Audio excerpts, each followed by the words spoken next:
Chapter 1041. After Ning Shu accepted the plot, he opened his eyes and looked at Bai Feifei silently. Bai Feifei was very pretty, especially at such a young age. Her skin was very tender and fair. She was full of youthfulness. Bai Feifei, who was being stared at by Ning Shu, tugged at the corner of her clothes in embarrassment and asked, "Auntie Wen, how are you?" Ning Shu said lightly, "Call me sister. Why are you calling me auntie?" Bai Feifei was stunned and speechless. She said softly, "Your uncle's fiancée. How can I call you sister? I don't object to Tang Yu adopting you, but you're a big girl now. You have to be mindful of your image. In ancient times, many girls your age have already become mothers." Ning Shu smiled at Bai Feifei. "You're Tang Yu's daughter, and Tang Yu is your father. When I marry your father, you'll be my daughter.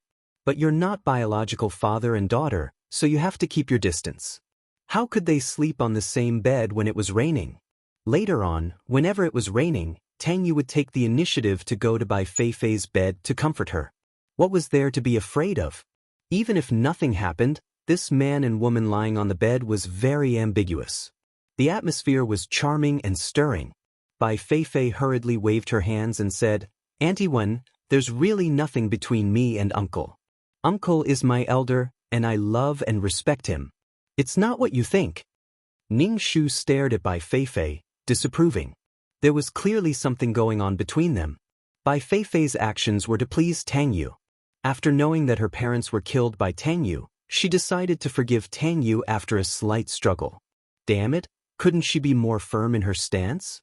If she wanted to leave, she should have just left. Ning Shu reached out and patted Bai Feifei's shoulder. "If there's a chance, let's cultivate a mother-daughter relationship." Tang Yu came down after a shower. He was wearing casual clothes and had the fragrance of shower gel on him. "When Han Lei, how long are you going to be unreasonable?" Tang Yu reached out and removed Ning Shu's hand from Bai Feifei's shoulder. Bai Feifei is just a child. That bastard, he wouldn't even let a child off. Ning Shu shrugged his shoulders. "I'm not fooling around. It's just that seeing you rush back so anxiously, I thought something had happened to Bai Feifei." Tang Yu had abandoned Wen Hanlei while they were eating. When he ran back to take a look, he realized that there was only a cockroach in the kitchen. Bai Feifei screamed and called Tang Yu. "What's there to be afraid of?" Wen Hanlei sensed Tang Yu's concern for Bai Feifei with her sharp intuition as a woman.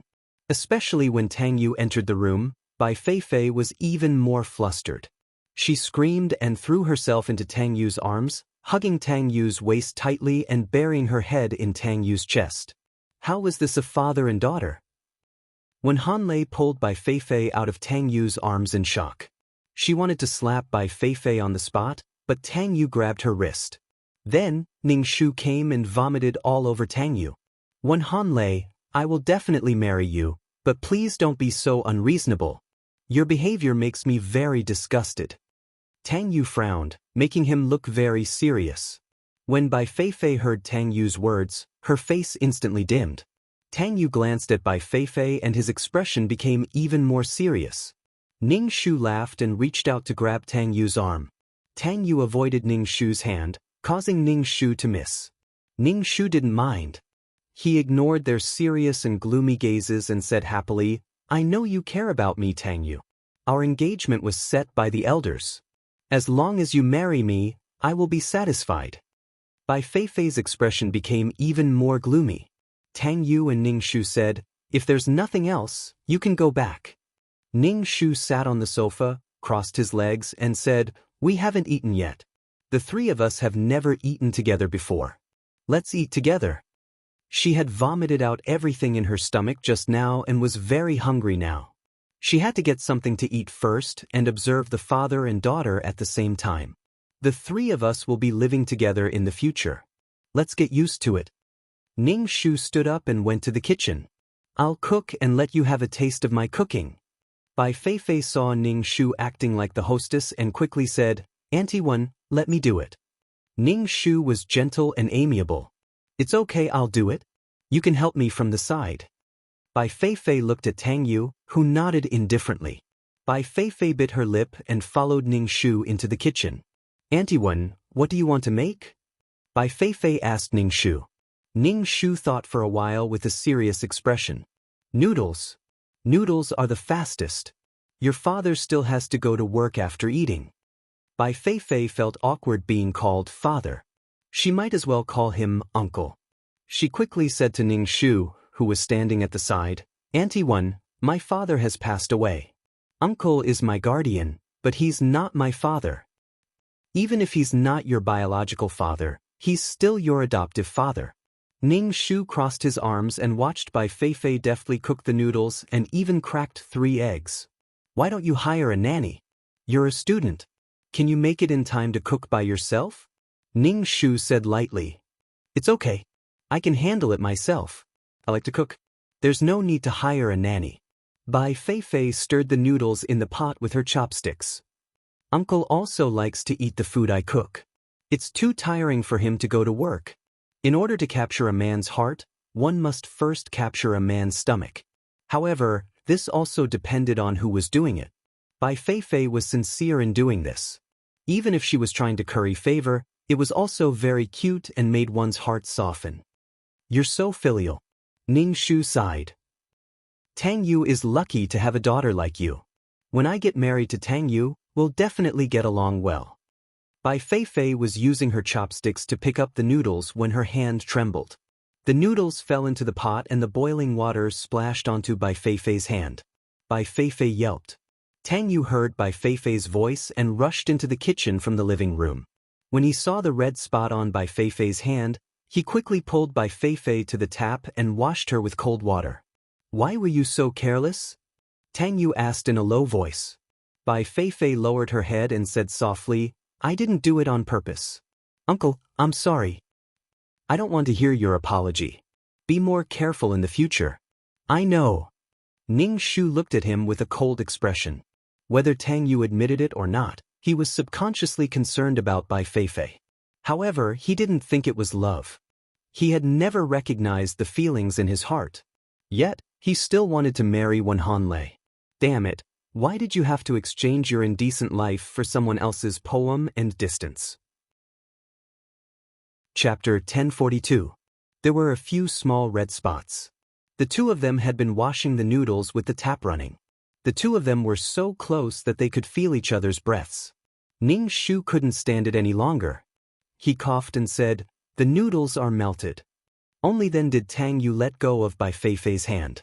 Bai Fei picked up her chopsticks and started cooking the noodles. Fei is just a child. How can you let her do such a thing? Tang Yu frowned unhappily. Tang Yu liked to frown. When he frowned, he looked especially serious, making him look imposing without being angry. He had never seen Tang Yu laugh so happily before. Ning Shu ignored Tang Yu's anger and said, Fei said she's familiar with the kitchen. If she did it, I couldn't stop her. Bai Fei looked at Ning Shu in shock. It wasn't like that at all. This woman didn't do anything, but she couldn't tell her uncle. This fiancée of her uncle was a two-faced woman. She said one thing in front of others and another behind their backs. If her uncle married such a woman, he definitely wouldn't be happy. 3 bowls of porridge like noodles were placed on the table. Ning Shu added seasoning and ate with a spoon. Bai Fei had something on her mind and couldn't eat at all. Tang Yu, on the other hand, had no appetite at all when he saw the batter-like noodles. Only Ning Shu finished the bowl of noodles by herself. She wiped her mouth and said, It tastes good. Bai Fei couldn't help but twitch her mouth. This was delicious? It was just to pretend to be gentle and virtuous in front of her uncle. Ning Shu stood up and took his bag from the sofa. He said, I'll go back first today. I'll come back tomorrow. What are you coming back for? Tang Yu looked at Ning Shu. Ning Shu smiled shyly and said, You're annoying. We're going to get married in the future. I want to cultivate feelings with my future daughter. Fei cooked today. I'll come over tomorrow to cook a table of good dishes. Wait for me. Ning Shu waved her hand and left. She then drove away. After Ning Shu left, only Tang Yu and Bai Fei were left in the room. Bai Fei lowered her head and poked at the batter in the bowl with her chopsticks. Tang Yu saw that she was in low spirits and asked, Are you unhappy? Uncle, are you really going to marry Auntie Wen? Bai Fei asked Tang Yu. That auntie was not a good person at all. What a hypocrite. Tang Yu turned his chair so that he was face to face with Bai Feifei. If you're worried that I'll neglect you after I get married, you can rest assured. Since I'm your guardian, I'll naturally take responsibility for you. Hearing Tang Yu's words, Bai Feifei became even more unhappy. She poked the batter with her chopsticks and then took a deep breath. She mustered her courage and stared at Tang Yu with her watery eyes. Uncle, what if I don't like that auntie? Tang Yu stared at Bai Feifei's clear eyes in a daze. Then, he came back to his senses and looked away, saying, "This is a matter between adults. A child like you shouldn't interfere." I'm not a child anymore. I'm all grown up. I know what I need to know. That auntie isn't suitable for Uncle. Uncle isn't happy with her. Bai Feifei's eyes were moist. I've said it before. This is a matter between adults. You shouldn't interfere. Tang Yu's face darkened. Uncle, you're so mean. Bai Feifei ran upstairs, wiping her tears as she ran. Tang Yu sighed and couldn't help but rub his forehead. Meanwhile, Ning Shu drove back to the Wen family villa. When he entered the villa, he saw Mrs. Wen playing mahjong with a few rich ladies. When she saw Ning Shu, she immediately smiled and asked in a boastful voice, "How was the meal with son-in-law Tang?" Ning Shu glanced at Mrs. Tang. He knew that Mrs. Tang loved to brag in front of others. If he didn't give Mrs. Wen face, there would be no end to it. Ning Shu nodded. We had Western food. But before we could eat much, your son-in-law Tang ran away. Western food is good. Western food is romantic. Mrs. Wen suddenly smiled. Ning Shu went upstairs to his room and met Wen Ermiai in the corridor. Wen Ermiai was wearing a camisole and leaning against the wall, looking at Ning Shu. Didn't you go on a date with brother-in-law? Why do you look like you fought with him? Did something unspeakable happen between you and brother-in-law? Anyway, the Wen siblings were not united and friendly. It was normal for them to argue with each other. They would hit each other when they were down and tear each other's legs apart. Ning Shu smiled. It's none of your business. Wen Ermiai sneered. Sister, everyone has to be in charge of the mall's business. But you only have to please a man and do nothing. Don't you feel guilty? The children of the Wen family were in charge of the mall's business. Each of them was in charge of an area. However, because when Han Lei was engaged to Tang Yu, Mr. Wen didn't allow Wen Han Lei to worry about the family's business. She just needed to wait to marry Tang Yu. Wen Han Lei was the most special of the Wen siblings. Because of this, Wen Han Lei could only hold onto Tang Yu tightly. She didn't expect Tang Yu to go back on his word at the last minute during the wedding. Hence, Wen Han Lei became the most useless person in the Wen family. She didn't have a foothold in the company and was casually married off by Mr. Wen. Could a woman who was abandoned by Tang Yu find a good family? Wen Han Lei was basically worthless. Thinking about it, it was quite cruel. But that was the truth. Sister, be careful. You won't be able to hold on to anything in the end. Wen Ermiai bumped into Ning Shu's shoulder. Ning Shu didn't move at all. Instead, Wen Ermiai took a step back. She raised her chin and walked away with a cold snort. Ning Shu opened the door and lay on the bed. Although Wen Ermiai's words were unpleasant, it was the truth. The Wen family was in the mall business and had many branches. Mr. Wen adopted the model of raising venomous insects. He let his children be in charge of an area and compete with each other. Hence, the relationship between the siblings was quite unharmonious. Wen Han Lei was the only exception in the family. The marriage with the Tang family failed. Wen Han Lei was basically useless. She had no competitiveness in the Wen family and no foothold. So, it was really sad to rely on a man. Who knew if the man would change his mind in the next second? Every time Wen Ermiai bullied Wen Han Lei would only think that Wen Ermiai was jealous of her. Ning Shu stared at the ceiling. The marriage between the Tang family and the Wen family would definitely fail. She couldn't be married off to anyone by Mr. Wen. So, the most important thing now was to establish a foothold in the Wen family. She wouldn't be casually abandoned if she was valuable. During dinner, Ning Shu said to Mr. Wen, who was sitting on the main seat, "Father, I want to manage a store." As soon as Ning Shu said this, the three brothers and Wen Ermiai looked at Ning Shu. Mrs. Wen didn't have any good points. She was lucky to have many children. She gave birth to 6 children for Mr. Wen. The youngest child was still in junior high school, so the Wen family had a successor. Mr. Wen often listened to Mrs. Wen as long as he didn't go overboard. Chapter 1043. Papa Wen handed the empty bowl to Mama Wen, who hurriedly scooped soup for Papa Wen. Papa Wen looked at Ning Shu and asked, "Why do you want to manage the store? Didn't I tell you that you just need to be a good Mrs. Tang? The Tang family has a strong foundation. You should learn to be a good Mrs. Tang," Papa Wen said as he took the soup bowl from Mama Wen. "Sister, are you going to be abandoned by Tang Yu? Is that why you want to manage the store?" When Ermiai began to criticize Ning Shu again. "I heard that Tang Yu has a daughter. Once you marry him, you will be his stepmother. I guess your future stepdaughter is not satisfied with you." Ning Shu smiled. "As for me, I will marry Tang Yu. I want to manage the store to increase my value. A daughter-in-law who knows how to do business is more valuable than a good-for-nothing daughter-in-law. This will make it easier for the Wen family and the Tang family to cooperate. I am doing this for the Wen family." Ning Shu looked at Wen Ermiai.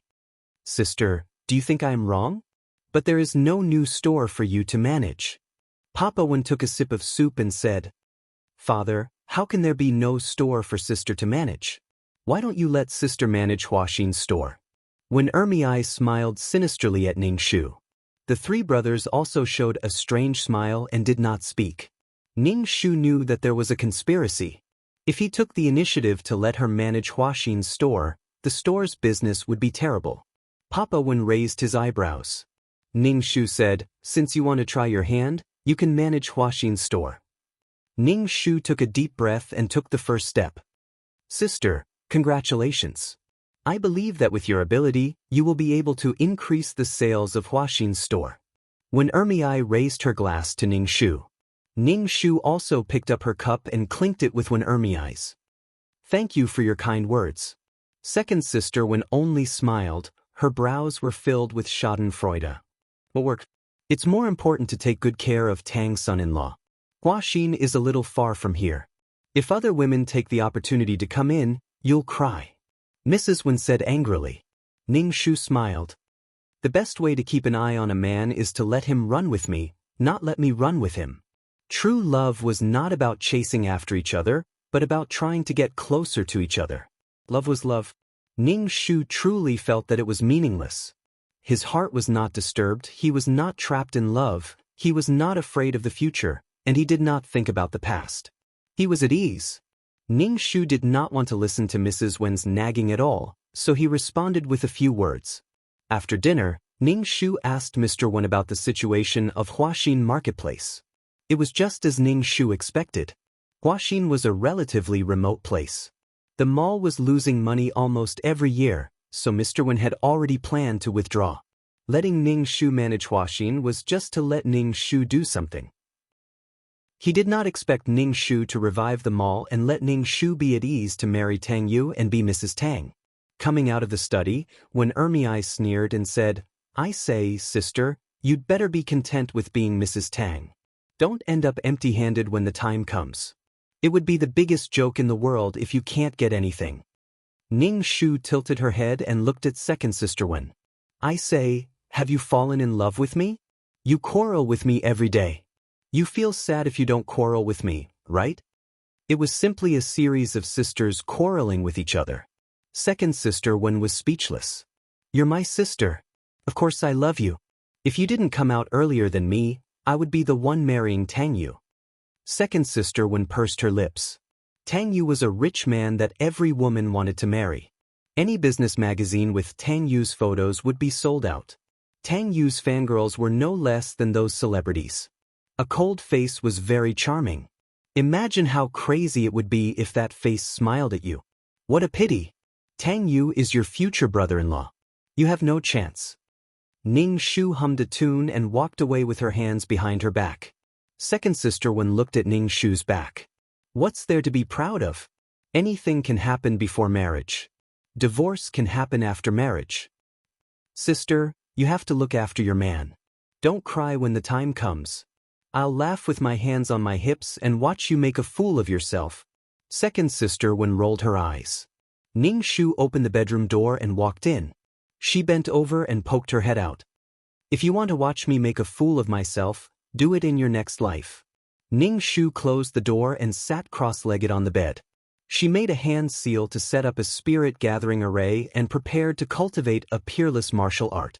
However, there was very little spiritual energy in this modern world. The spiritual energy between heaven and earth was almost depleted. With the help of the spirit-gathering array and the peerless martial art, Ning Shu cultivated a trace of Qi Jin after a night of cultivation. The Qi Jin was also absorbed by his body to strengthen his muscles and bones. The next morning, Ning Shu went to the market to buy groceries and went to Tang Yu's villa. He rang the doorbell. The person who opened the door was a girl with fluffy hair and heavy eyeshadow. She was chewing gum and looked like she was the most arrogant person in the world. She wore a short skirt and looked like a gangster. Ning Shu stared at her face. She looked a little familiar. She looked like Bai Feifei. Yesterday, she was still the cute, obedient, and considerate girl next door. Today, she suddenly changed her style and became a gangster? What are you looking at, auntie? Bai Feifei crossed her arms and shook her legs. She raised her chin and looked at Ning Shu. Ning Shu carried the things into the house and looked Bai Feifei up and down. Are you sick? You made yourself like this. What does it have to do with you? I feel good like this. Auntie, if you don't like it, you can leave. Bai Feifei raised her chin. Ning Shu clicked her tongue and carried the things into the kitchen. Who are you trying to attract by being so rebellious? Are you in a relationship? What does it have to do with you? Bai Feifei deliberately made her voice sound sharp. Ning Shu was not at all angered by Bai Feifei's attitude. She was a child. She had the right to be willful. Besides, she was being doted on. It has nothing to do with me, but you are now a member of the Tang family. Your guardian is Tang Yu. If you act like this, people will only say that the Tang family has no manners. Ning Shu smiled slightly. Although it has nothing to do with me, I am your guardian's future wife. I have the responsibility to teach you. You haven't married uncle yet. Why are you acting like the mistress of the house? It's not certain whether uncle will marry you or not. Bai Feifei's heart twitched when she heard the words future wife. Bai Feifei was dependent on Tang Yu. When she thought of her uncle being taken away by another woman, Bai Feifei felt her heart ache. Her father was dead, her mother was missing. Her uncle was now the pillar of her soul. Ning Shu looked at the flustered and exasperated Bai Feifei. She could not say things when she was obedient and sensible. But now that she was acting like a rebellious gangster, she could say them openly. If your uncle doesn't marry me, who will he marry? Ning Shu said with a smile. She was still young after all. She used such a childish method to destroy Tang Yu's marriage. Chapter 1044.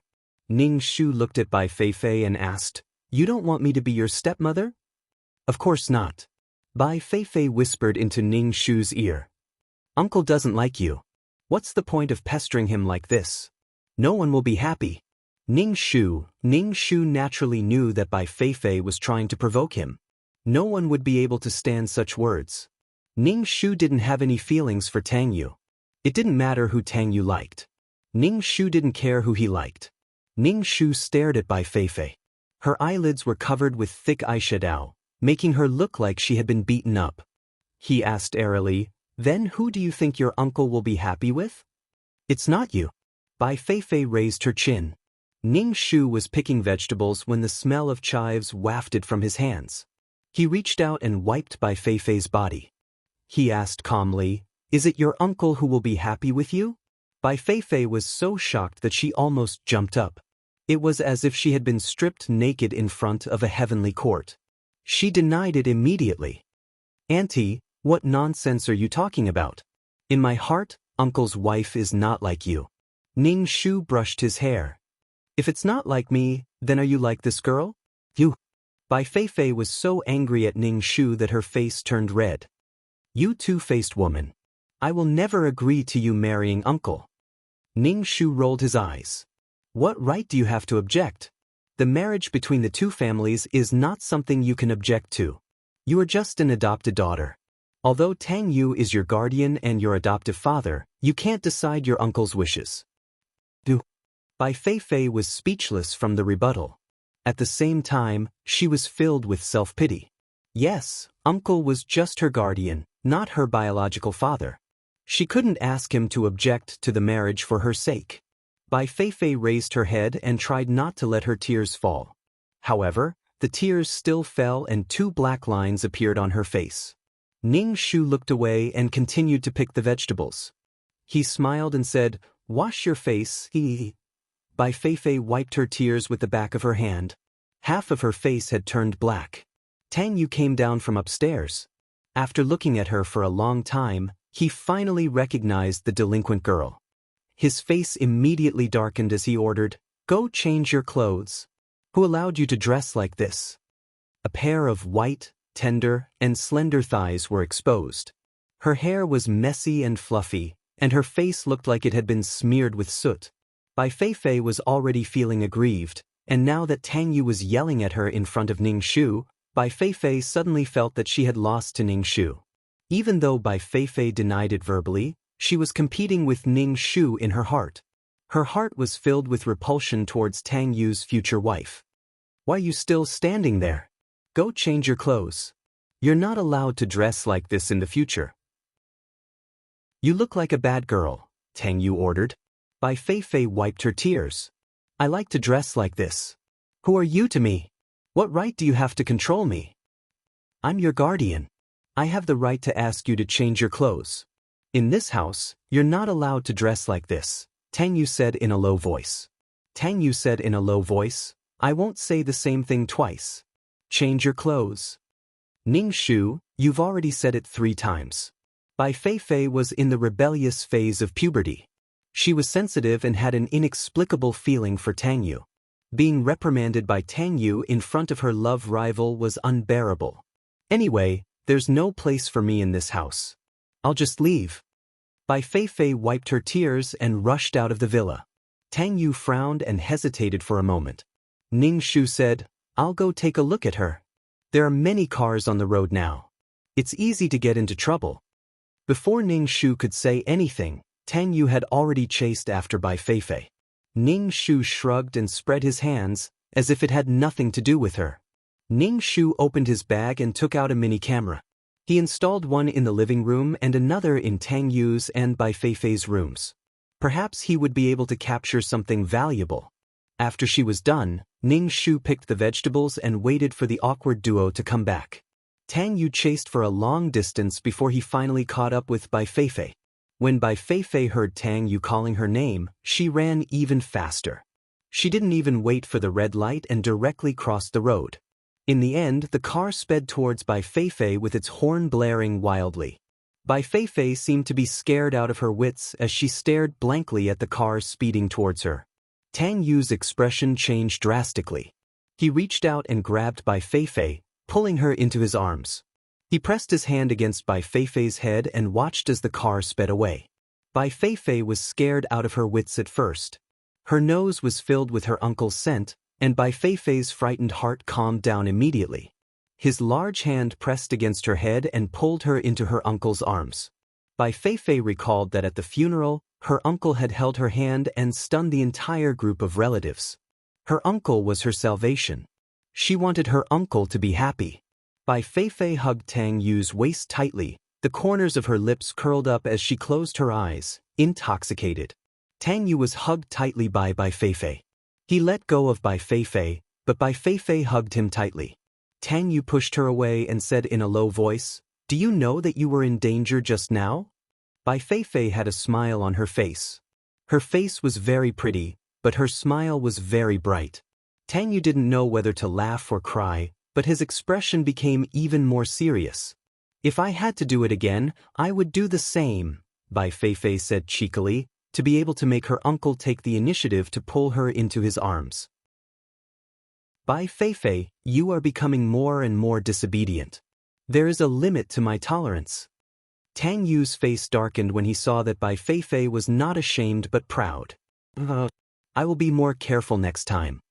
Bai Feifei hugged Tang Yu's arm, her soft chest pressed against Tang Yu's arm. It was summer now, and Tang Yu was wearing casual clothes, so he could clearly feel the softness. Tang Yu frowned slightly, feeling that something was wrong. He wanted to pull his arm away, but Bai Feifei held on tightly to his arm. "Let go," Tang Yu said in a low voice. "I won't let go. Let go. I won't let go. I won't let go," Bai Feifei said bravely. Tang Yu's expression was somewhat helpless. Bai Feifei instantly smiled. She realized that this kind of shameless method was more effective in dealing with her uncle. "Uncle, must you marry Auntie Wen?" Bai Feifei raised her head and looked at Tang Yu with her watery eyes. "That auntie isn't who you think she is. She's a two-faced person. She's gentle and virtuous in front of you, but she's a completely different person in private. I hope Uncle won't be deceived by her." Chapter 1045. "Uncle, if I didn't like that auntie, you wouldn't have married her, right?" Tang Yu lowered his eyes and met Bai Feifei's pleading gaze. His heart skipped a beat and he looked away. "Don't worry about adult matters."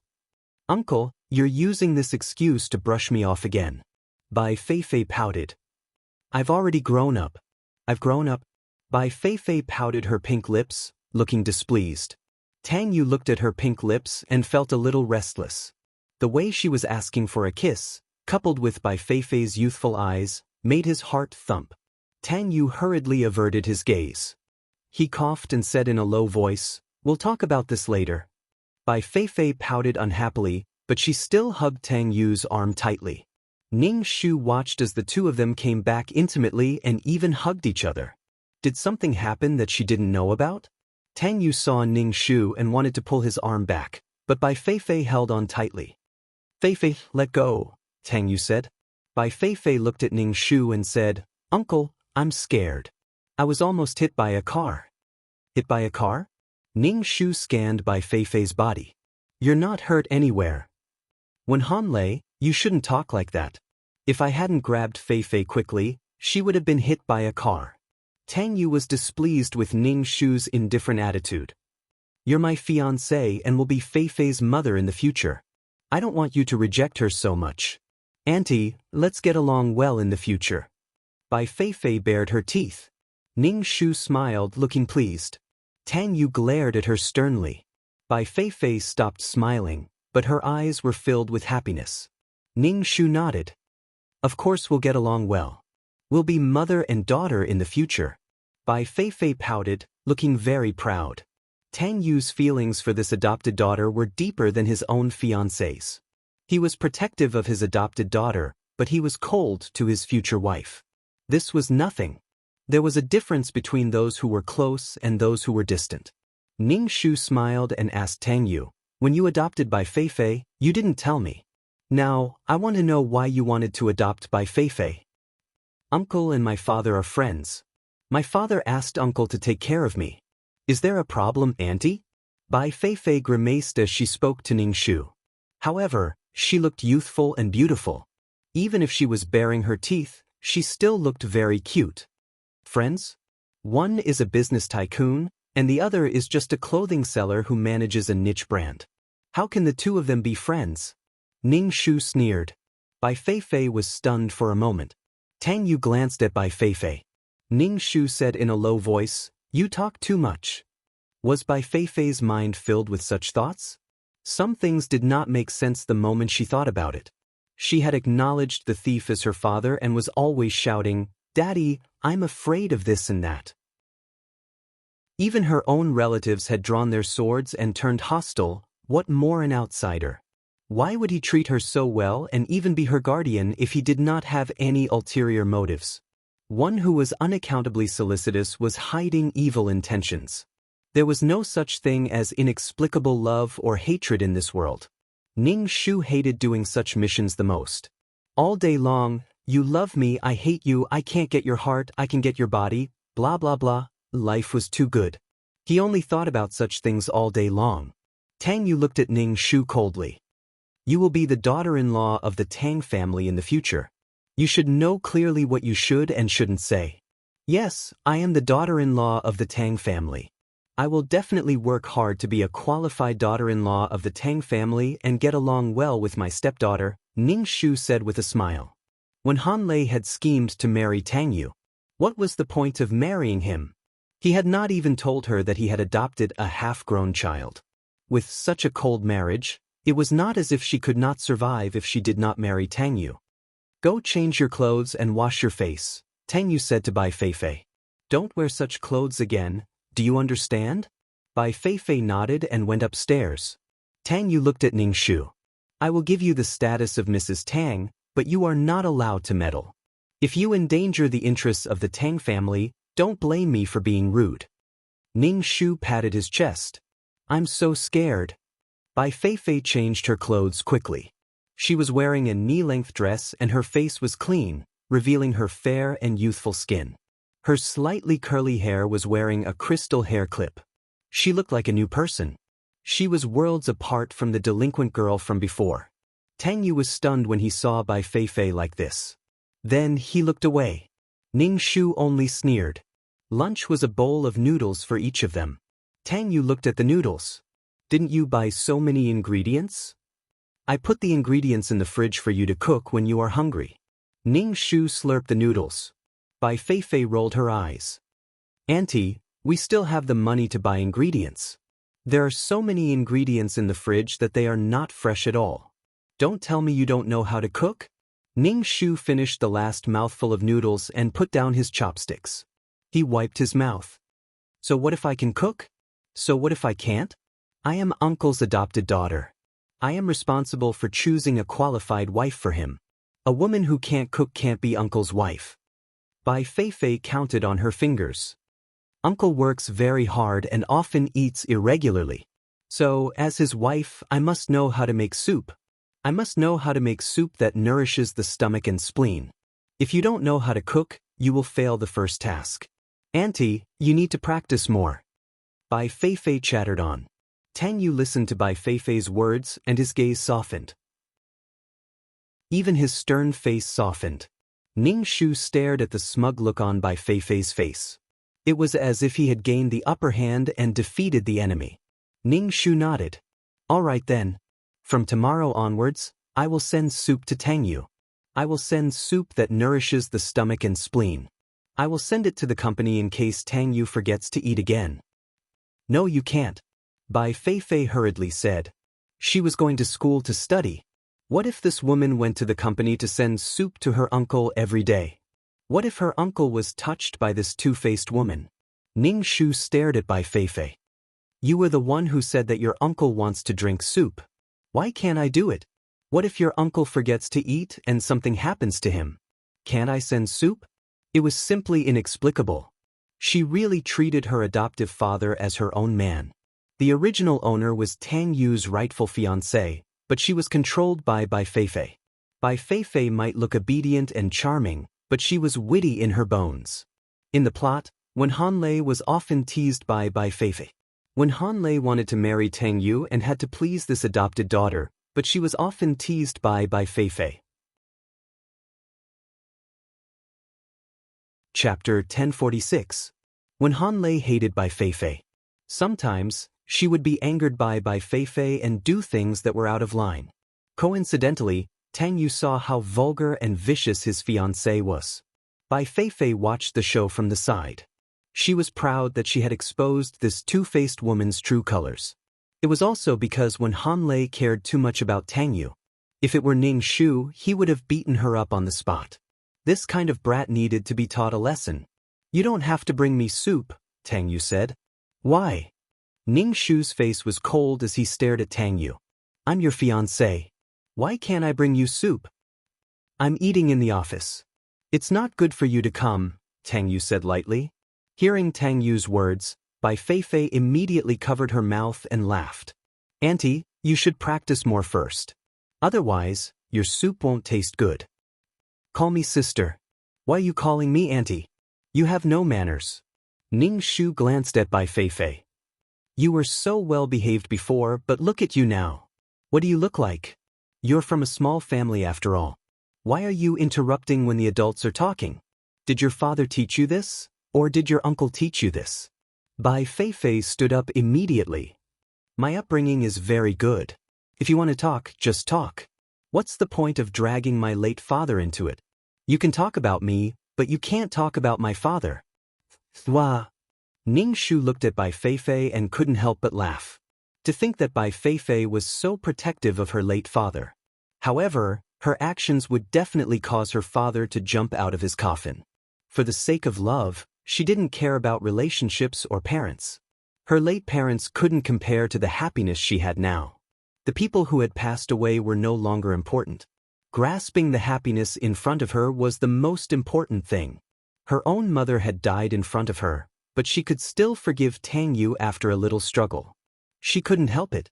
She loved this man. What are you laughing at? Bai Feifei stared at Ning Shu with an ashen face. Even Tang Yu stared at Ning Shu.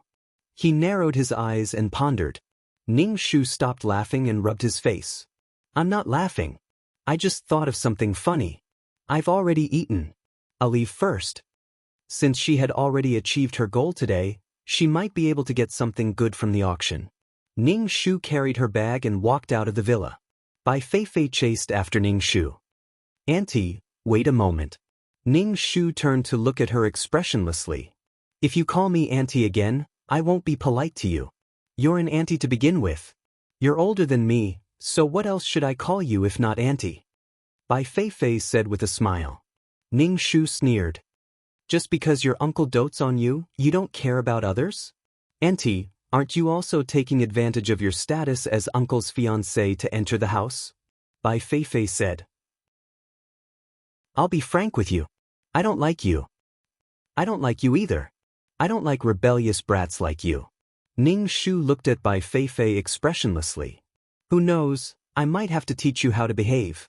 Talk about the sea of stars and the boundless universe. Bai Feifei's expression was ugly. I want you to apologize. You insulted my father.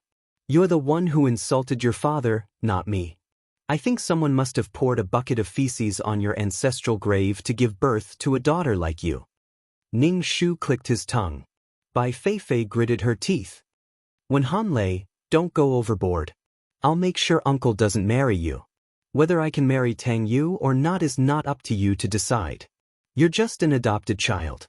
How many times do I have to repeat myself before you understand? I heard that your mother went missing. Instead of looking for your own mother, you're still hanging around the Tang family. Don't you have any shame? If it were me, I'd be too embarrassed to stay in the Tang family. Bai Feifei was so angry that she was about to cry. You're too despicable. You act one way in front of uncle and another in private. Hypocritical woman. You're not hypocritical. You're a weak woman who would cry at the sight of a cockroach. Why are you pretending to be a gangster? Aren't you just trying to get your uncle's attention by being so rebellious? Ning Shu's face was full of disdain. You know, I just like to dress that way. What can you do about it? Ning Shu turned around, opened the car door, and left. There was no point in arguing with a child. Bai Feifei closed the car door Ning Shu had opened. You're not allowed to leave. Bai Feifei, are you crazy? Do you think I should curry favor with you? Ning Shu's expression was impatient. Get lost. You should be more polite. Otherwise, I'll tell uncle your true colors. Bai Feifei looked at Ning Shu with a smug look. Fucking retard. What to do when a naughty child is disobedient? Just give her a beating. Ning Shu slowly rolled up his sleeves and gave Bai Feifei a tight slap. The slap was so loud that Bai Feifei's face was slanted to the side. Bai Feifei was stunned by Ning Shu's slap. It took her a long time to come back to her senses. She covered her face and said in a daze, You hit me? What right do you have to hit me? Ning Shu's slap landed on the other side of Bai Feifei's face. Finally, it was symmetrical. When Han Lei, what right do you have to hit me? Bai Feifei shouted at Ning Shu. She stretched out her hand to fight back with Ning Shu. Ning Shu casually broke off a branch from the garden and whipped Bai Feifei's body. Bai Feifei immediately cried out in pain. Uncle, save me, save me. Bai Feifei rushed into the villa. Tang Yu heard the commotion and came out to see Bai Feifei curled up in a ball. Ning Shu was whipping Bai Feifei. He was instantly enraged and shouted, Enough! Tang Yu quickly walked over to snatch the vine from Ning Shu's hand. Ning Shu took the opportunity to whip Tang Yu, and Tang Yu's face instantly darkened. Ning Shu whipped another 2 vines. Only then did Tang Yu snatch the branch from Ning Shu. He broke it and threw it on the ground. "What's the fuss about?" "Uncle, she hit me," Bai Feifei said pitifully to Tang Yu. She lifted her arm, and there were red marks all over it. "Wen Hanlei, you've really grown up. Feifei is just a child. Why did you hit her?" Tang Yu stretched out his arm in front of Bai Feifei. There were red marks on Bai Feifei's face. She sobbed and said, "Uncle, she just can't stand me. Uncle, she's a two-faced woman. You won't be happy with such a woman." "I just said that Uncle doesn't like women like her," and she flipped out. Bai Feifei's expression was very aggrieved. "Looks like our wedding date needs to be delayed for a while. Bai Feifei is just a child, and you can even lay your hands on her.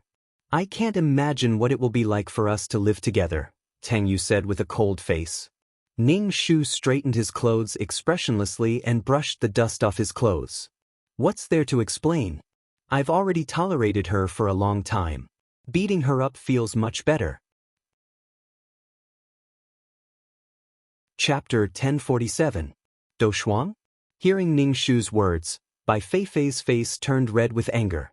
Tang Yu's face darkened. If the other party had apologized or quibbled, Tang Yu would have thought it was normal.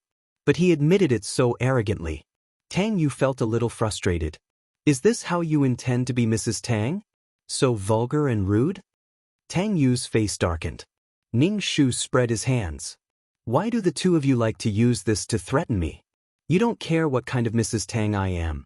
You don't like anything I do, so why should I make you happy?" When Hanlei's weakness was that she wanted to marry Tang Yu too much and cared too much about him. He used this weakness to force her to compromise. Ning Shu only wanted to say, "Get lost." "To be honest, looking at the 2 of you makes my eyes dirty." Ning Shu rolled his eyes. "Who are you trying to scare? It's as if I, Wen Hanlei, have to marry you." Tang Yu's expression didn't change. "It's not up to you to decide. It's up to the 2 families. So, don't threaten me so easily. I don't like it." Ning Shu tilted his head and glanced at Bai Feifei, who was hiding behind Tang Yu. He pointed at her. "Don't talk nonsense in front of me. Otherwise, I'll beat you up every time I see you. You're just a person whose family is ruined and lives under someone else's roof. You should tuck your tail between your legs and behave yourself." Who didn't know how to poke at someone's sore spot? Bai Feifei's face turned pale. She bit her lips tightly and glared at Ning Shu with eyes that were spitting fire. Ning Shu opened the car door, got in, and drove off. Tang Yu turned around and said to Bai Feifei, "I've said it before. This is a matter between adults. Don't interfere. Study hard. Don't interfere in adult matters." Bai Feifei was stunned. Tears streamed down her face. "Uncle, are you blaming me for being a busybody? I'm just letting you see that woman's true colors. Uncle, you won't be happy if you marry her. You've crossed the line." Tang Yu's face darkened. Bai Feifei, who had just joined the Tang family, was rather obedient. Now, she was showing the mischievous nature of her age. Bai Feifei bit her lips tightly and didn't say anything. After Tang Yu went to the office, Bai Feifei packed her things and left. Ning Shu left the villa and went to look for a private investigator. He wanted the private investigator to look for Bai Feifei's mother. She couldn't let Tang Yu deal with Bai Feifei's mother first. Thinking about how the 2 of them had a grudge against each other and how they couldn't be together when they loved each other. Oh my God, just thinking about it was so heartbreaking. Ning Shu told the private investigator the basic information and said, "If you find this person, let me know immediately. This is the deposit." With a detective constantly monitoring Bai Feifei's mother's movements, they could also prevent her from dying. If Bai Feifei's mother personally admitted that Tang Yu had caused Bai Feifei's father's death, he wondered what kind of scene it would be. "Also, help me keep an eye on Bai Feifei," Ning Shu said. "If there's anything special, take a picture of it." The private detective took the money. "I'll let you know if there's any news." Ning Shu left the detective agency and went to the office. He told Mr. Wen that he was going to Huaxin Marketplace to take a look. Mr. Wen didn't even raise his head. Ning Shu said, "Go ahead." Ning Shu drove to Huaxin Marketplace. The mall was not bad, but there weren't many customers. There were more staff than customers. These staff had nothing to do. They leaned against the counter and chatted. Anyway, they had nothing to do. No wonder this store was losing money every year. There were really few customers. Ning Shu didn't reveal his identity. He walked around the mall. Some food that had expired were still on the shelves. Some of the vegetables in the vegetable section had already turned yellow. They looked like they were about to rot. When they saw customers, the staff didn't even greet them. Instead, they asked Ning Shu what he needed. There were still some branded goods in the mall, but business wasn't good. Many of the shops were empty. Because they weren't profitable, many brands had already left. Ning Shu walked around. Out of the 10 shops, 5 of them were already empty. The remaining shops were still holding on. Ning Shu bought some food and spent a day walking around every corner of the mall. He took a notebook and recorded all kinds of problems. There were indeed many problems. It would take a lot of effort and budget to rectify them. She knew that when Ermiai was up to no good. But she had to accept it. Because there was no place for her in the company. The other profitable stores were not something she could touch. The only thing she could do was to do her best to run Huaxin Marketplace to prove her strength. Ning Shu left the mall. It was already dark. As soon as he drove to the garage, his phone rang. He looked at the caller ID. It was Tang Yu. Ning Shu couldn't help but be surprised.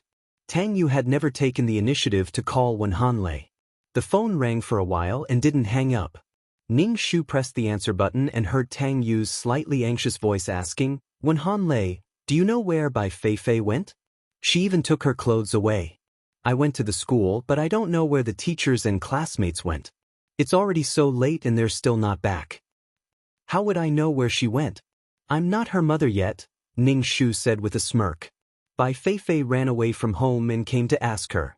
Bai Feifei would rather sleep on the streets than look for her. Anyway, Bai Feifei would be fine. The female lead's privilege was that she could do whatever she wanted. "Bai Feifei, what's with your attitude?"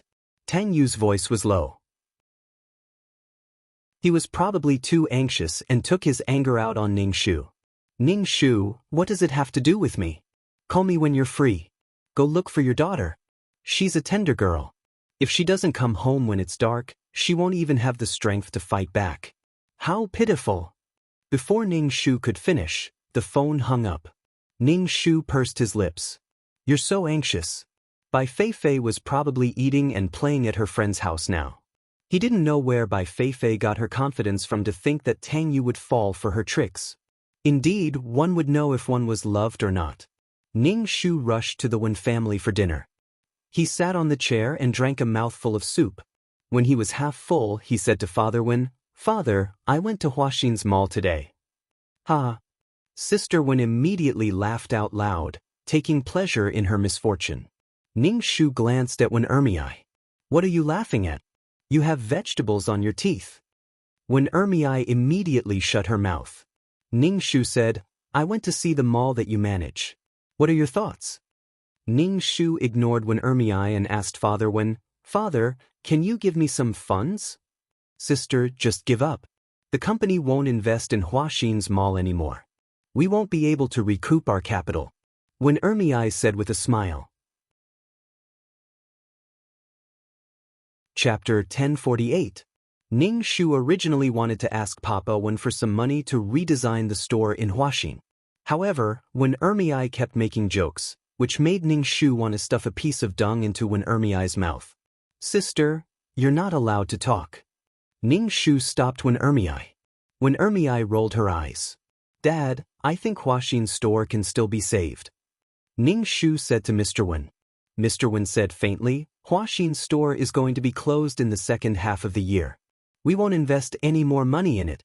Doing business is profitable, and the only way is to stop the loss." Ning Shu was a little disappointed. "Look after Mr. Tang's son-in-law. What's the point of worrying about these things?" Ning Shu said, "This place doesn't make money, but you can make money if you go there." "I know what I'm doing," Ning Shu said casually. "Sister, how much money do you need? I can lend it to you," Wen Ermiai said to Ning Shu with a smile. "Ning Shu, are you that kind?" Ning Shu didn't believe that when Ermiai would lend him money. When Ermiai spread out her hands, "You wish." "Shut up, you talk like poop." Ning Shu put down his chopsticks and went back to his room. Ning Shu checked the original owner's savings, which was not much, certainly not as much as when Ermiai. When Ermiai was in charge of the store, which was a high-level company, so she would get a bonus. Only the original owner had nothing. He would get some pocket money every month. The Wen family believed that the strong were respected, so they would get more if they did well. The original owner made Tang Yu his life career. Damn, he didn't have much money. He definitely had enough money to buy some branded goods, but he couldn't afford more. Ning Shu added up all the original owner's savings, which was about 200,000 to 300,000 yuan, no more. But to redesign Huaxin's store, this amount of money was definitely not enough. Ning Shu knocks on Mrs. Wen's door quietly. Mrs. Wen is applying all kinds of expensive skincare products on her face. When she sees Ning Shu, she asks, "What are you doing?" Ning Shu squeezed to Mrs. Wen's side and reached out to massage her shoulders. Mrs. Wen glanced at Ning Shu in the mirror and asked, "Tell me, what's the matter?" "Mom, do you have money?" Ning Shu asked his mother. Mrs. Wen said straightforwardly. Ning Shu was speechless. "Don't be like this." Ning Shu looked at Mrs. Wen. "Second sister came to me just now. She said that you would definitely come to borrow money from me and asked me not to lend it to you." Mrs. Wen said, "I have never seen a sister with such a bad relationship." "Yes, a lot." Ning Shu was speechless. He felt that when Ermiai was going against him. What did the original owner do to make when Ermiai hate her so much? "What did you say?" Mrs. Wen looked at Ning Shu. Ning Shu quickly shook his head and said, "Nothing. I will definitely be in love with second sister in the future." "Mom, can't you lend me some?" Ning Shu winked at Mrs. Wen. Mrs. Wen had a lot of money. "I don't have money. I'm just a housewife. Where can I get money?" Mrs. Wen flatly refused. "If you don't cultivate your relationship with Mr. Tang, you are simply putting the cart before the horse. Mom, lend it to me. If I fail, I will stop immediately, okay?" Ning Shu almost swore to the heavens. Mrs. Wen sighed and took out a card to Ning Shu. "If you can't do it, don't do it. Isn't it good to be like me? Not everyone has a good life like you. You have 6 children and have a firm foothold in the Wen family." When Han Lei was abandoned at the wedding. In Mr. Wen's words, she disgraced the Wen family. "Thank you, Mom." Ning Shu took the card. "What's the password?" Mrs. Wen glared at Ning Shu. Ning Shu smiled and put away the card. When he went out, he bumped into Wen Ermiai. "Are you a ghost? Why do I meet you everywhere at home? Why do you keep staring at me?" Ning Shu said angrily. "I knew you would ask Mom for money. Look at you, you didn't get the money?"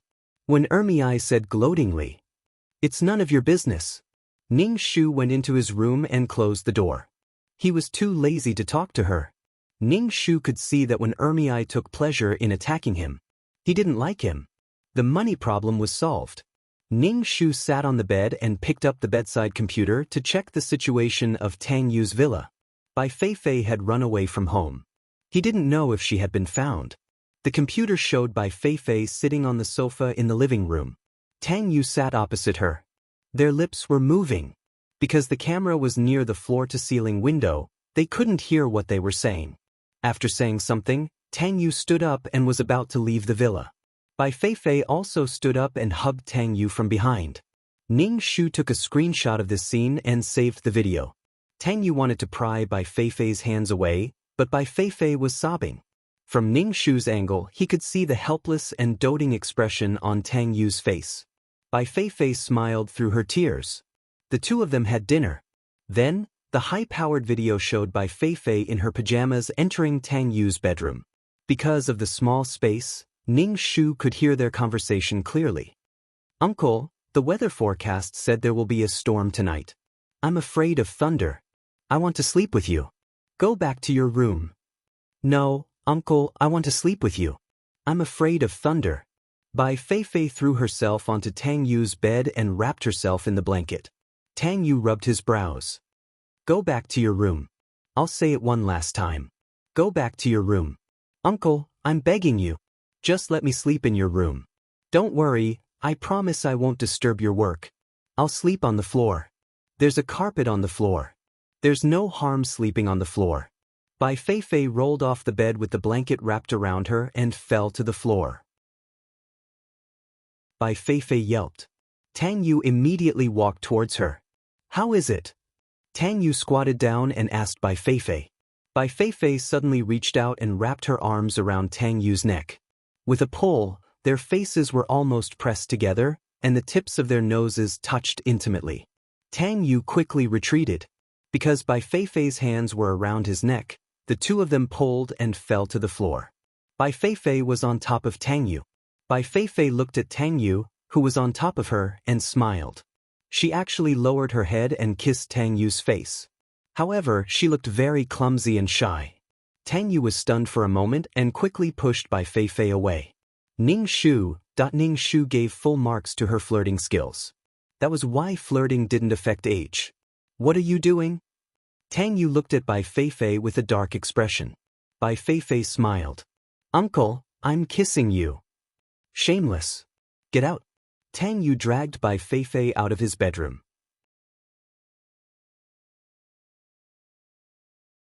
Chapter 1049. Bai Feifei clutched the door tightly and shouted, I'm not going out.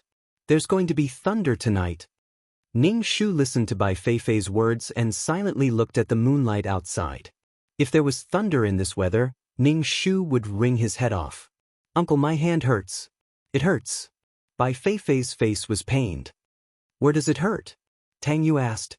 Bai Feifei darted into the bedroom and lay on the bed, refusing to get down. Bai Feifei, I've told you time and time again that I'm your adoptive father and guardian. You can't do such a thing and do such a thing. Tang Yu's face darkened. Bai Feifei giggled and said, What did I do? Uncle, I didn't do anything. You said I kissed you. That's etiquette. Don't foreigners also kiss to show intimacy? Bai Feifei, don't talk nonsense with me. This isn't a foreign country. You're not a foreigner. Tang Yu pulled Bai Feifei. Go back to your room and sleep. No, I won't. There'll be thunder and I'll have nightmares.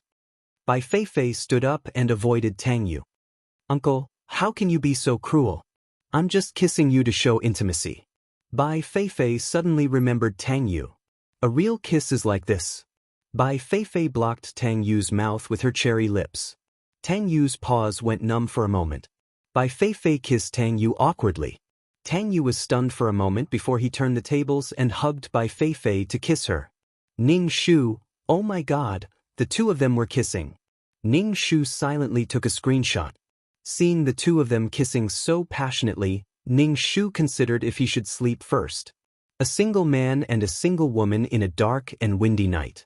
He wondered if there would be any breakthrough between the two of them. But Bai Feifei was only 16 years old now. Ning Shu leaned against the headboard and stared at the computer. The two of them kissed and fell onto the bed. In the end, Tang Yu stopped them in time. You're still young. I'm not young anymore. Bai Feifei's voice was muffled. I've already grown up.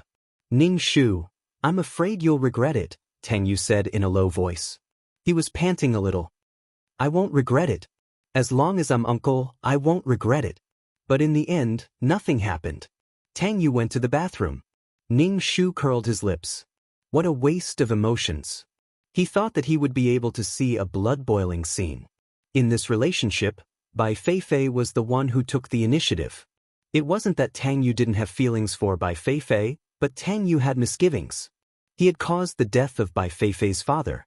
At that time, if there was any development between him and Bai Feifei, it would be a bomb. Ning Shu turned off the computer and sat cross-legged on the bed to cultivate his peerless martial arts. She didn't care about the matter between the father and daughter. The next day, she drove to Huaxin's store and went straight to the manager. He asked the manager to bring a group of people to follow him. He ordered people to remove all the expired items from the shelves and throw away all the yellowing vegetables in the vegetable section. He rearranged the position of the goods, wiped the dust off the shelves, and cleaned them from the inside out. Ning Shu's torment made the staff complain. They were used to being lazy. Now that the workload suddenly increased, They were very unhappy. Ning Shu directly asked the talkative staff to leave. This kind of people didn't know how to be grateful. They had to be responsible for everything they did. Seeing that someone was fired, the rest of the staff held back their opinions. Recently, Ning Shu didn't plan to open the store for business. Anyway, there wouldn't be much business if he opened the store. He might as well reorganize it. Ning Shu promised the staff twice the salary for these 2 days. Ning Shu planned to set up a children's play center. The play center could attract children.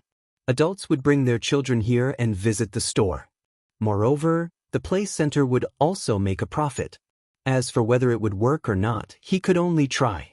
Ning Shu knocked down the walls of a few empty shops and turned them into a larger play center. Fortunately, with the money given by Mrs. Wen, Ning Shu was able to meet the urgent needs. Ning Shu's actions were reported to the company by the store manager. Mr. Wen didn't comment on Ning Shu's actions and let Ning Shu do whatever he wanted. Anyway, the store would be closed in the second half of the year. Anyway, she was spending her own money. Mr. Wen didn't care at all. Ning Shu silently watched the store manager tattling on him. "What did my father say?" Ning Shu asked expressionlessly. The store manager was a little embarrassed.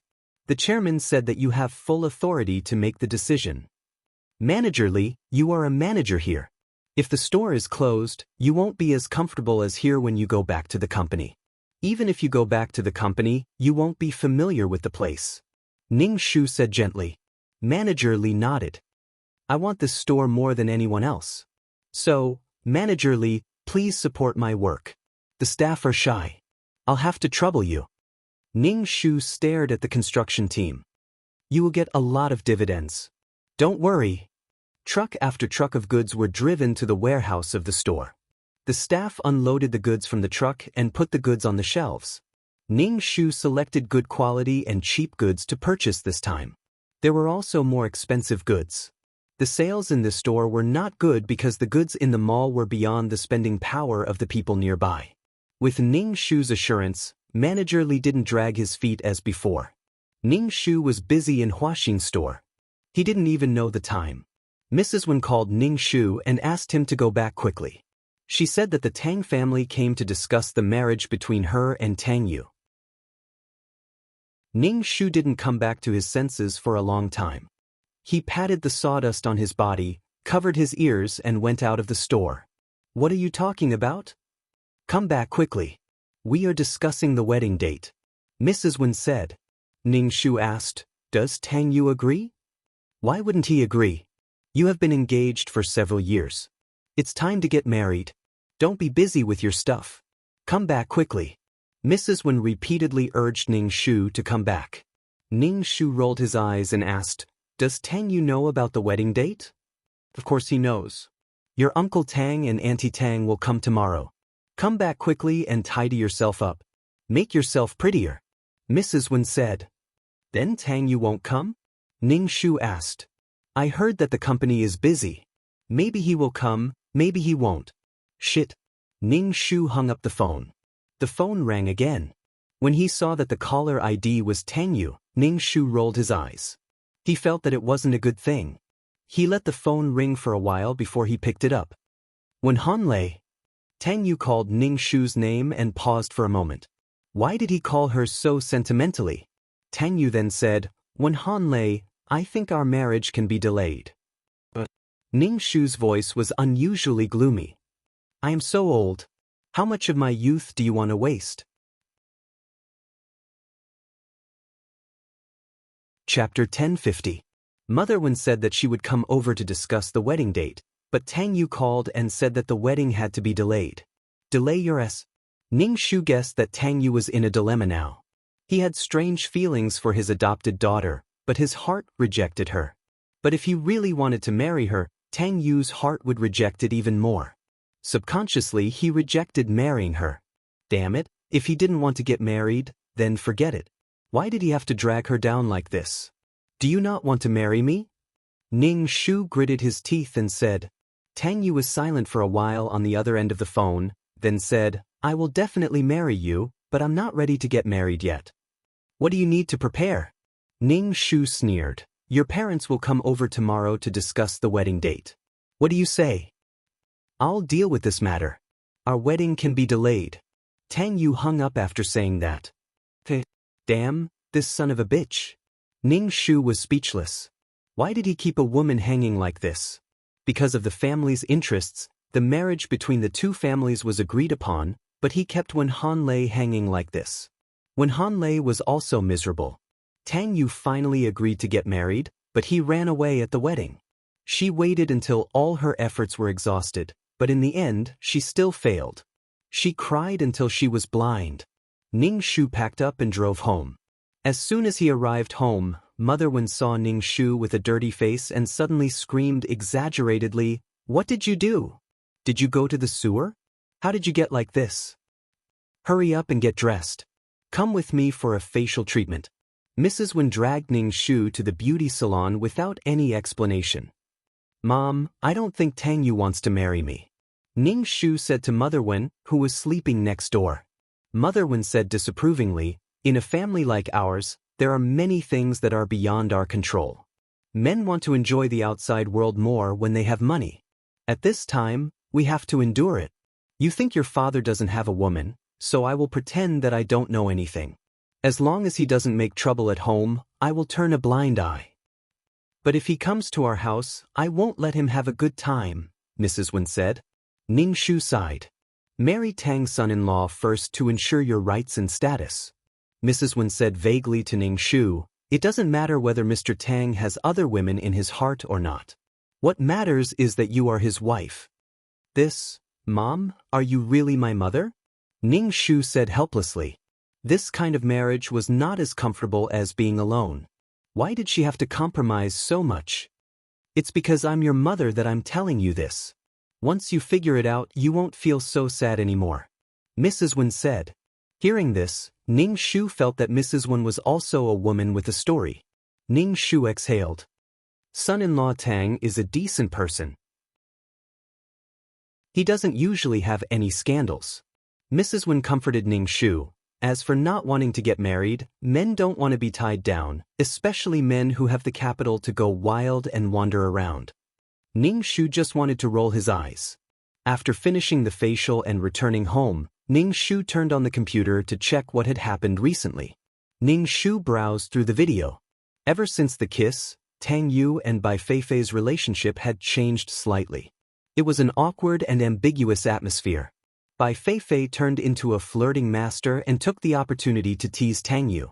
Tang Yu still had a straight face and seemed unmoved, but his heart was stirring. They both had feelings for each other, but there was no need to break the ice. Bai Feifei often brought her classmates to the house. There were male and female classmates. Bai Feifei was beautiful and charming, so naturally, there were boys who had a crush on her. Tang Yu was a rather strict person. After every party, the house would be in a mess. There was trash everywhere, which made Tang Yu very unhappy. Especially when he saw the way the boys looked at Bai Feifei, it made Tang Yu very angry. Tang Yu directly ordered Bai Feifei not to bring them home, but Bai Feifei refused. She even asked why. Bai Feifei was deliberately testing Tang Yu's feelings. Tang Yu denied it and only said that he saw Bai Feifei as his daughter. Ning Shu, was there anyone who hugged and kissed their daughter like that? Shameless. Anyway, the two of them were in a hazy and ambiguous state. It was the most touching moment. Ning Shu took some screenshots of the ambiguous scene, then turned off the computer and lay on the bed to sleep. The next morning, Tang Yu's parents came over. Tang Yu didn't come. Father Wen asked why Tang Yu didn't come. Tang Yu's parents said that their son was busy with a project and might not have time to come. Father Wen just smiled and said that men should prioritize their careers. As for what he was thinking, no one knew. When the two sides were discussing the wedding date, Tang Yu's father received a call and said, "Old one, Tang Yu said that we won't discuss the wedding date this time. This is a big event in his life and he has to be there. He said that after he's done with the project, he'll come over to apologize to you. Let him be busy. We'll worry about these things." Father Wen's face tensed up for a moment. Then he smiled and said, "This matter can't be settled so casually. We have to wait for Tang Yu to come over personally," Tang Yu's father said. The two families exchanged some pleasantries, But the wedding date still hadn't been set. Once Tang Yu's parents left, Father Wen's face darkened. Even Mother Wen frowned and frowned. What does the Tang family mean by this? Mother Wen asked Father Wen. Father Wen looked at Ning Shu. You're the one who's disappointing. You still can't let Tang Yu marry me. How would I know what Tang Yu is thinking? Ning Shu retorted, then said, Father, I don't want to marry Tang Yu. Let's just break off the engagement. Tang Yu doesn't want to marry me at all. This marriage can't be broken off just like that. This isn't a simple marriage. It concerns the interests of both parties. Father Wen scolded Ning Shu. Your role is to marry Tang Yu. If you don't marry Tang Yu, how can the cooperation between the two of you continue? Cooperation is cooperation. Why do we have to get married? You're talking as if our relationship won't fall apart after the marriage. Ning Shu was also quite impatient. It wasn't a business deal to be in a hurry. If the cooperation falls apart, then so be it. But if it's a marriage, at least there's a guarantee, Father Wen said. You have to marry Tang Yu. Otherwise, what's the use of you? If you can't marry Tang Yu, then I can only marry you to someone else. Ning Shu was speechless. This was the difference between having power and not. Second sister Wen was also a woman, but Father Wen didn't intend to marry her off casually. When Han Lei was defined as a vase of marriage, her role was to marry Tang Yu. Chapter 1051. When Xinya had enjoyed a luxurious life that others could never enjoy in their lifetime. Now it was time to reap the rewards. That was the reality. At most, when Xinya's father was cold and heartless, but when Han Lei's only value was marriage. Alas! Ning Shu was still struggling. Dad, do I have to marry Tang Yu? Yes, when Xinya's father said firmly. What if I don't marry Tang Yu? Ning Shu wanted to know what would happen if he didn't marry Tang Yu. You are the daughter of the Wen family. You enjoy wealth and glory. If you can't show your value, you are not the daughter of the Wen family. Everything you enjoy in the Wen family will be taken back. When Xinya's father said, Ning Shu was speechless. What do you mean by taking back everything? Ning Shu asked. Everything. When Xinya's father said, your role is to marry Tang Yu and facilitate the cooperation between the two families. Ning Shu nodded. I know, Dad. But when Xinya's father said lightly, Ning Shu returned to Huaxin Market and continued to work. Whether he got married or not was one thing. Now, he had to work on his hands. Huaxin Market was almost Ning Shu's last hope. If it failed, Ning Shu planned to leave the Wen family. He was afraid that when Xinya's father would casually marry another man, Ning Shu and Manager Li settled on an auspicious day to reopen the market. Because Huaxin Market's income was not good, no one from the company came when it reopened. Ning Shu was happy and at ease. He felt that this place was his. After a thorough renovation, the whole market had a new look. At least, it was not as lifeless as before. When it just opened, Ning Shu did a lot of promotional activities to encourage people to spend money. There were a lot of people on the first day of opening, but many people came for free gifts. They came with flyers to exchange for gifts. Ning Shu was not in a hurry. Whether the business was good or not could not be reflected in a day. Now, at least people came in and saw the promotional products. They would be tempted. It was human nature to take advantage of others. On the other hand, Manager Li was a little nervous. He stood beside Ning Shu and looked at the busy employees. Ning Shu asked, Is it okay? Who can say for sure? What should be done had already been done. What was left was to see the results. Where is the detergent? An old lady, Ning Shu asked. It's here. Ning Shu brought the old lady to see the detergent. After a busy day, he took a look at the turnover. It was not bad. After deducting the capital, the profit was more than the previous month. Today was the day of the grand opening. He just didn't know what would happen after that. Ning Shu didn't go home during this time. He stayed in the office of the store to monitor the situation. After opening for business, the business of the store was in a lukewarm state. They relied on some promotional activities to attract customers and maintain a state of not losing money with a slight profit. Ning Shu was more satisfied with this.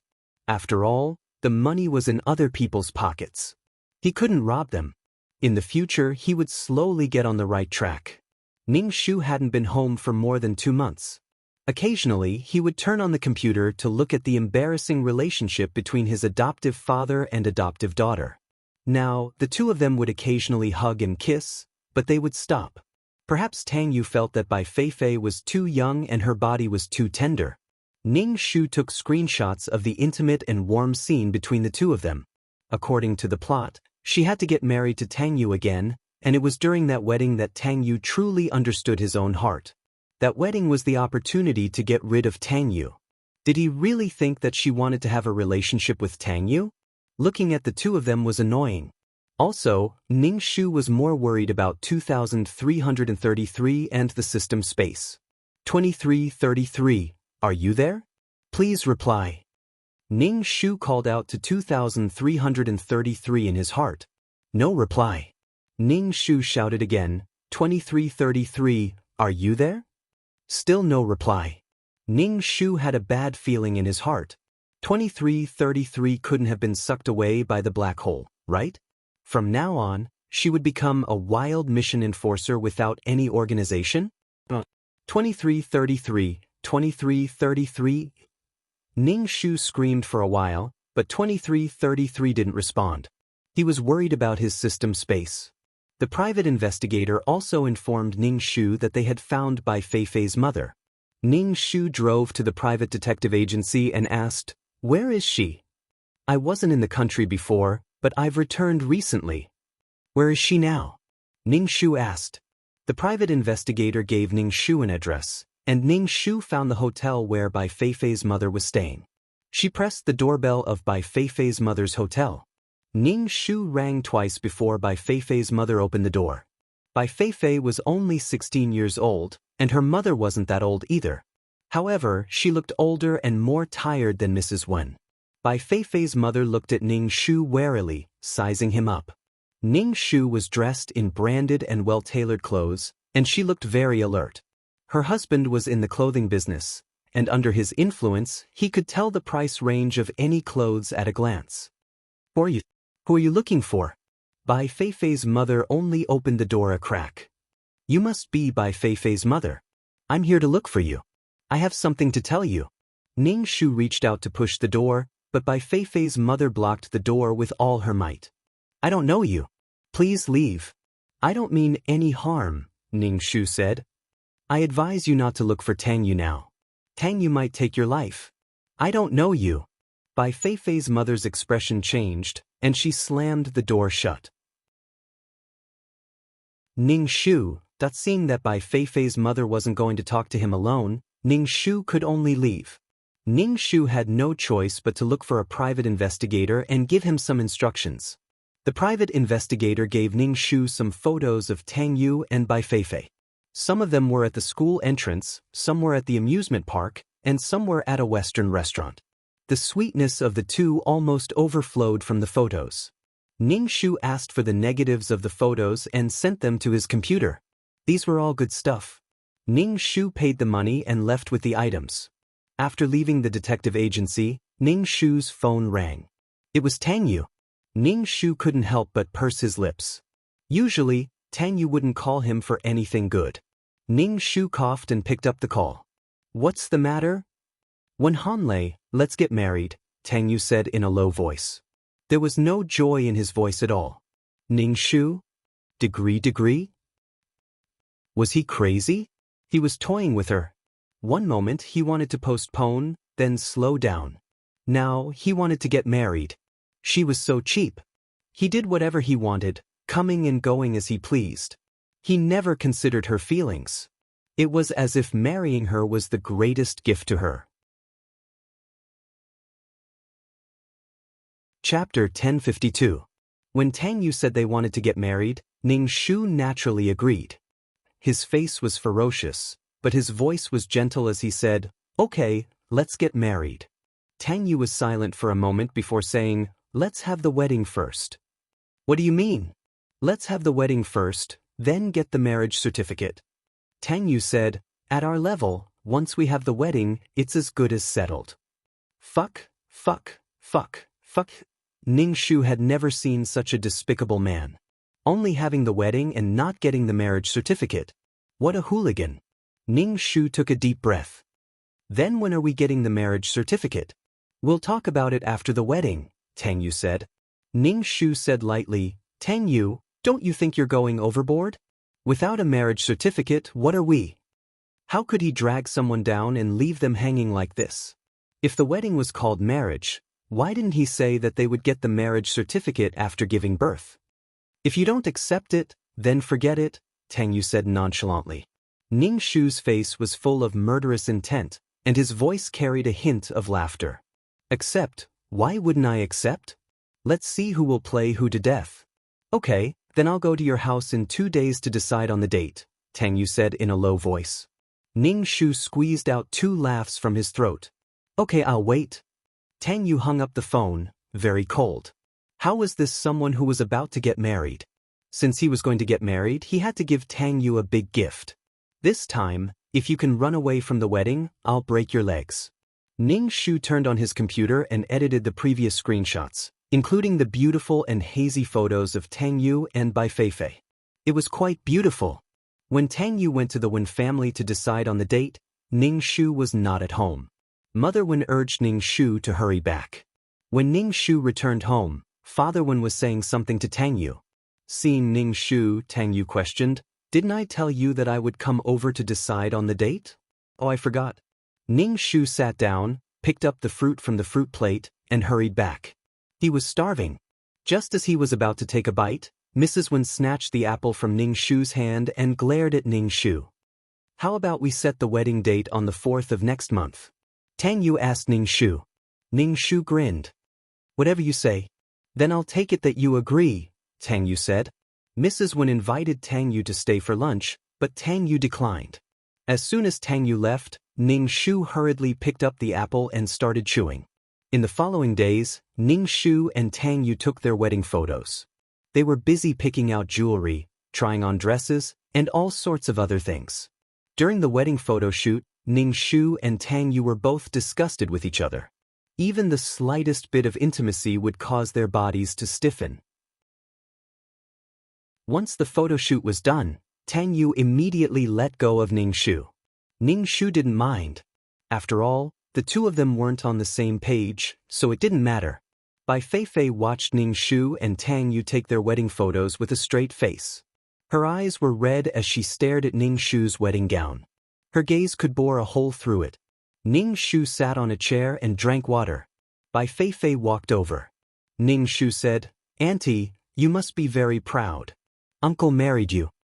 Ning Shu looked at Bai Feifei indifferently and didn't say a word. So what if you're married to Uncle? You haven't even gotten your marriage certificate. You're not even husband and wife. At most, you're Uncle's lover. Bai Feifei's voice was filled with jealousy and sadness. Ning Shu placed the bottle of water on the coffee table and stood up. He stared at Bai Feifei.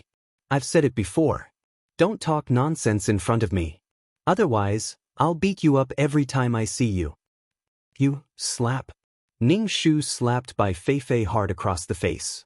Bai Feifei had no family background and her family was ruined. It would be strange if Ning Shu tolerated Bai Feifei. Bai Feifei's face was slapped to the side by Ning Shu. She covered her face and didn't recover for a long time. Covering her face, she turned to look at Ning Shu. Her eyes were spitting fire as she stared at Ning Shu. You hit me again? Ning Shu slapped Bai Feifei on the other side. I've said it before. Who do you think you are? You're not fit to talk nonsense in front of me. Who do you think you are? You're just a slut who chases after men. Bai Feifei was still young. After being slapped twice in front of everyone, her pride couldn't take it. She shouted without thinking, You think Uncle loves you and begs a man to marry you? You think you're so great? My family is broken, but you're so shameless. You're not even as good as me, a person whose family is broken. Ning Shu was expressionless. Who are you calling a slut who chases after men? Slut, I'm talking about you. Ning Shu gave Bai Feifei another slap across her face. I'm hitting a bitch. When Han Lei, I'll fight it out with you. After being slapped twice again, Bai Feifei couldn't take it anymore. Ning Shu slapped Bai Feifei again. What are you doing? Tang Yu, who had just changed his clothes, saw this scene and roared. He pulled Bai Feifei over and pushed Ning Shu away. Ning Shu was wearing a suit and was extremely tall. He almost fell after being pushed by Tang Yu. However, Ning Shu had kung fu on him. He spun around and stood steadily. Wen Hanlei, look at what you've done. Why did you hit her? Tang Yu saw the red marks on Bai Feifei's face and turned around. He gritted his teeth and said. Ning Shu clapped his hands. You're so young. Why did you put on so much powder? You know how to seduce men at such a young age. Wen Hanlei, Tang Yu roared. Do you still want to get married? What do you think? Ning Shu waved his hand impatiently. Don't bring her along next time. I'm annoyed when I see her. I've said it before. If you talk nonsense in front of me, I'll hit you. I'm not a patient person. Wen Hanlei, Bai Feifei is my adopted daughter. After we get married, she'll be your adopted daughter. You're treating her like this. I'll reconsider if I should change my wife. Humph, he wanted to force her to submit? The wedding invitations have been sent out. Tell the relatives of the Wen and Tang families, as well as their business partners and political and business celebrities that the wedding is cancelled, Ning Shu said calmly. Wen Hanlei, do you really think I can't do anything to you? Tang Yu said with an ashen face. Don't be too arrogant. That's how arrogant I am. If you're not convinced, come hit me. Ning Shu spread his hands. Come on, come hit me. Tang Yu was so angry that the veins on his forehead were throbbing. He raised his hand suddenly. Ning Shu took a step back. Think about the consequences of slapping me. Anyway, the wedding photos had already been taken. At most, they could fight together. It didn't matter if their faces were bruised. Tang Yu turned around and looked at Bai Feifei, whose face was red. His heart ached. Bai Feifei raised her head and stared at Tang Yu with her watery eyes. Her watery eyes were filled with grievances and full of trust and reliance. Chapter 1053. Facing Bai Feifei's gaze, Tang Yu's heart felt as if it had been stung by a scorpion. Tang Yu's heart was filled with an indescribable anger. He turned around and looked at Ning Shu coldly. Apologize to Bai Feifei. I'm not apologizing. Who does she think she is? Ning Shu crossed her arms and raised her chin slightly. I hit her because she asked for it. I'm a vicious female supporting character. If I'm not vicious, how can I show off the female lead's pitiful, pure, kind and full of love? Wen Hanlei, I used to think that you were a shallow woman, but I didn't expect you to be so shallow and vicious. Tang Yu was angered by Ning Shu's attitude, making his face look unapproachable. I'm that superficial and vicious. It's only right that I hit her. Ning Shu grinned. She didn't care about her image in Tang Yu's heart at all. Wen Hanlei's weakness was that Tang Yu's method of dealing with Wen Hanlei wouldn't work on her. She didn't love Tang Yu, so Tang Yu couldn't affect her at all. The one who loved first would lose. Tang Yu thought of himself as a gentleman, but he still wanted to beat Ning Shu to death because of her pestering. Wen Hanlei, I'll remember what happened today. Tang Yu pulled Bai Feifei away. Ning Shu waved her hand. Have a safe trip. Ning Shu changed into her gown and left with her bag. Because they were about to get married, Mother Wen asked Ning Shu to stay at home and not go anywhere. She bought some things for Ning Shu as dowry. Ning Shu accepted whatever Mother Wen bought. No one knew how the wedding would turn out. Second Sister Wen had a mocking expression on her face all day long, mocking Ning Shu whenever she could. Ning Shu treated it like a dog barking and didn't hear anything. Second Sister Wen was the kind that the more you argued with her, the more motivated she became. Don't think that this was really sisterly. When Wen Hanlei was married off to a rich playboy by Father Wen and was subjected to domestic violence, Second Sister Wen didn't say much. He had never spoken up to defend his sister, so he really did not have any feelings for her. Instead of bickering with Second Sister Wen, it would be better to call and ask about the situation at Huaxin Marketplace. Ning Shu turned on the computer and checked the situation of Tang Yu's villa. Bai Feifei, who had been slapped by Ning Shu into a pig's head, hid in her room the moment she got home. She locked the door and hid under her blanket, crying. Tang Yu took the ice cube and opened the door with the key. He sat by the bed and pulled the blanket away. Apply it on your face, or your face will be swollen and ugly tomorrow, Tang Yu said gently. Bai Fei covered her face with the blanket, her voice muffled under the covers. I won't. Even if my face is ruined, it's none of your business. Get out. I don't want to see you. Tang Yu rubbed his glabella and sat on the bed without making a sound. Bai Fei, who was under the blankets, heard no movement and thought that Tang Yu had left. She hurriedly lifted the blankets. Seeing that Tang Yu was still sitting by the bed, she cried out in grievance and hugged Tang Yu. Uncle, why did you marry that woman? But I don't want you to marry her. Uncle. Tang Yu saw that Bai Fei was crying sadly and reached out to pat her back. This is a marriage alliance between the two families. Uncle, but you don't love her. You won't be happy with her. Uncle, what should I do? What should I do? Don't you want me anymore?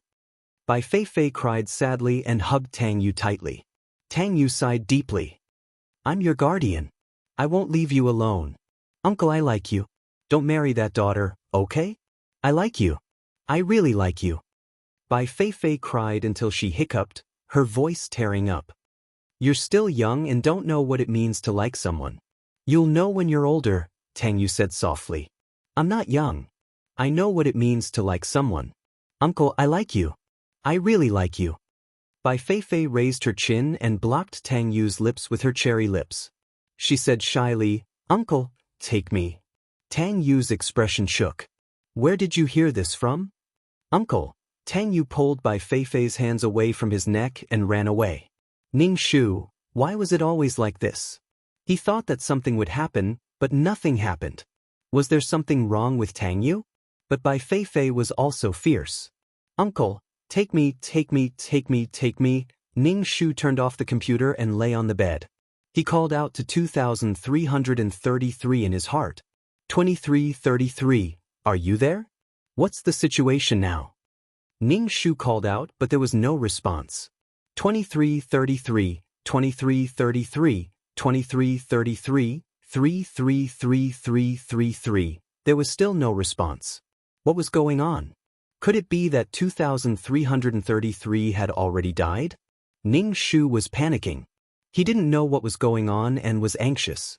Fuck, did the two pearls want to go to heaven? Why would something like this happen when they fused? They were probably both extraordinary things that were unwilling to be devoured by each other. They fought just like that and implicated an innocent person like her.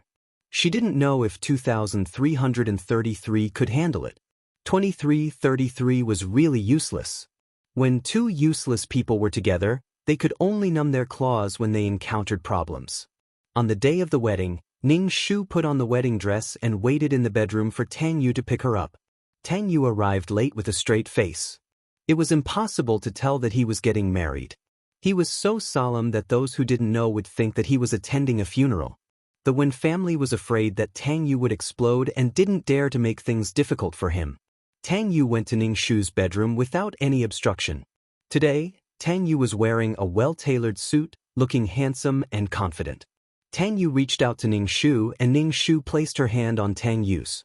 The two went downstairs. The whole process was quiet and there was no joy at all. Sitting in the car, Ning Shu leaned back and closed her eyes. She didn't sleep well the whole night. Last night, Mrs. Wen accompanied Ning Shu and talked for the whole night. Tang Yu glanced at Ning Shu and saw that Ning Shu had actually started to sleep. Suddenly, a surge of anger surged in his heart, mixed with an inexplicable rejection. Tang Yu even wanted to go back on his word and not get married. Wen Hanlei, I hope you know that you are really the daughter-in-law of the Tang family. Don't ask for anything else. Don't think that just because you are my wife, you can interfere with my affairs. Just do what a wife should do, Tang Yu said sternly. Ning Shu opened her eyes. Can you keep your voice down? I didn't sleep last night. If you're not sleepy, I'm sleepy. What did I interfere with you? Don't talk to yourself. Do. Tang Yu felt that this woman was really too arrogant. Most importantly, he really couldn't do anything to her now. If it was the Wen Hanlei of the past, she would be very sad when he said that. Using feelings to torture people. But now, when Han Lei was a broken jar? How shameless could she be?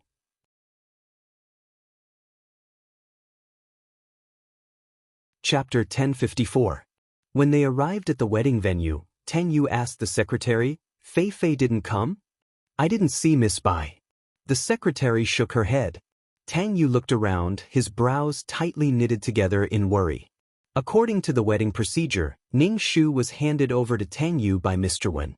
They then made their vows in front of the priest. They put on the rings. When they kissed, Tang Yu only touched Ning Shu's face for a brief moment.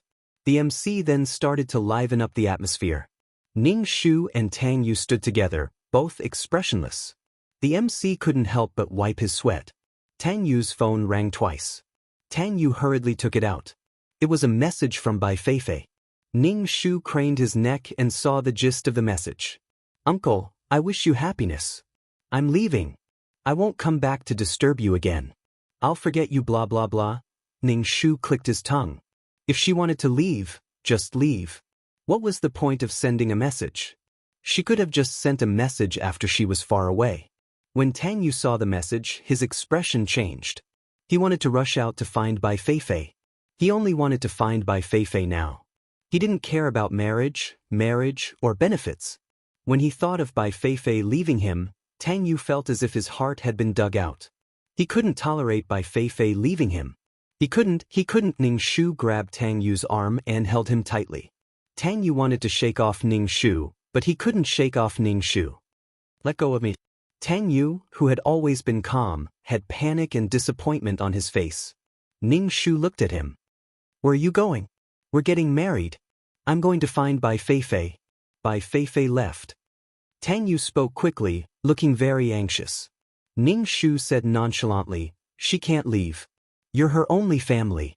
Wait until the wedding is over. She can't go far." Bai Feifei wanted to ruin the wedding. How could she leave? "She's at the airport now and will be leaving soon. When Han Lei, let go of me first. I'm going to find Bai Feifei." Tang Yu pulled Ning Shu's hand. "Are you going to run away at the wedding?" Ning Shu looked at Tang Yu expressionlessly. Tang Yu took a deep breath. "I'm sorry. I realized that the person I love is Bai Feifei. When Han Lei, a forced melon is not sweet. I will make it up to you." Tang Yu had been avoiding her all this while. Now that he understood his feelings, he heaved a sigh of relief. But when he thought about how Bai Feifei was going to leave, his heart ached. Compensation? Ning Shu raised his eyebrows. "Yes, a forcibly picked melon is not sweet. We won't be happy if we force ourselves to be together like this. A forcibly twisted melon won't be sweet. I don't care if it's sweet or not. I'll be very happy as long as I can twist it off." Ning Shu's face darkened. "Stand here and don't move. When Han Lei let go of me." Tang Yu realized that this woman's grip was really strong. As a man, he couldn't do anything to her. Ning Shu grabbed Tang Yu's wrist with one hand and held Tang Yu's waist with the other, restraining Tang Yu. Ning Shu gave the MC a look. The MC immediately said, "Now, let's see the beautiful process of the bride and groom getting to know each other and loving each other." The screen behind them lit up and beautiful photos were displayed one after another. There was also a dubbing. "No, Uncle, I want to sleep with you. I'm afraid of thunder." "Uncle, I'll kiss you." "What did I do?" "Uncle, I didn't do anything." "You said I'll kiss you. That's etiquette. Don't foreigners also kiss to show intimacy?" These words were accompanied by images of kissing. "Uncle, why did you marry that woman?" "I don't want you to marry her." Uncle, I like you. Don't marry that daughter, okay? I like you. I really like you. I'm not young anymore. I know what it means to like. Uncle, I like you. I really like you. Uncle, take me. You're still young. I'm not young anymore. I've already grown up." All kinds of beautiful images were accompanied by Feifei's touching confession.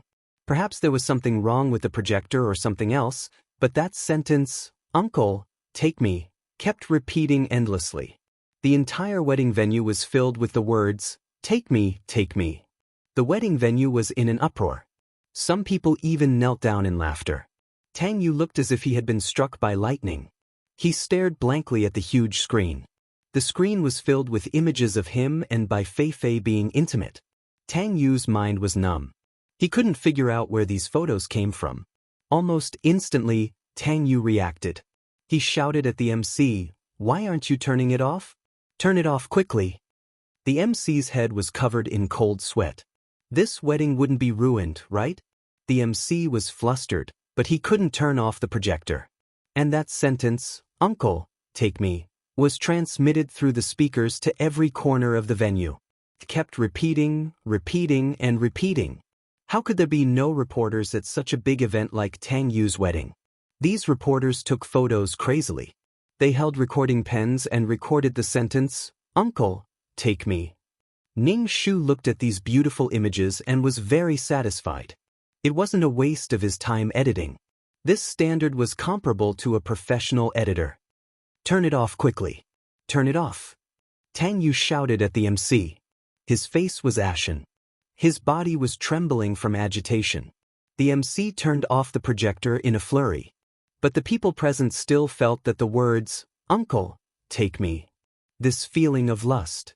Tang Yu's parents hurriedly called security to chase these reporters out. But with such big news, these reporters couldn't bear to leave. They desperately squeezed in. The scene was extremely chaotic. Tang Yu's mind was buzzing. His whole body was weak. "Wah!" Ning Shu let out a loud roar. She didn't care about anything else, and slapped Tang Yu countless times in the face. "Tang Yu, how could you do this to me? You're going to marry me, and you're still messing around with your adopted daughter. You're simply a beast. You don't even let off a minor." "Wah!" Ning Shu howled. She punched and kicked Tang Yu. "Tang Yu, you're not human. You're not human. Give me back my hard-earned money." "Enough." Tang Yu pushed Ning Shu away. Being hit by this woman was like being hit on the head with a brick. Tang Yu's head was buzzing from the pain. Ning Shu howled even louder. "Today is our wedding. You're using this kind of thing to insult me. You're simply shameless. I've waited for you for so many years. But you did this to your adopted daughter. You're shameless. You're not human." Ning Shu's voice was full of energy. It was deafening. The whole scene was filled with the sound of Ning Shu's wailing. Tang Yu's head was extremely dizzy. It was so painful that it felt like it was going to explode. It felt like he was going to faint. Chapter 1055. Tang Yu looked at the strange gazes of the people around him. They were pointing at him, and his ears were filled with Ning Shu's roars. His back was drenched in sweat, and it was quite uncomfortable to be stuck to it. Tang Yu's body staggered for a moment before he steadied himself. As the CEO of a company, he still had the ability to face a crisis. Tang Yu didn't know where these photos came from. He snatched the microphone from the MC's hand and said loudly, "These photos are all photoshopped. They are fake. I will pursue the culprit who maliciously ruined my reputation according to the law." Ning Shu screamed and pounced on Tang Yu. He grabbed Tang Yu's face, and 5 bright red lines appeared on Tang Yu's face. "Give me the keys.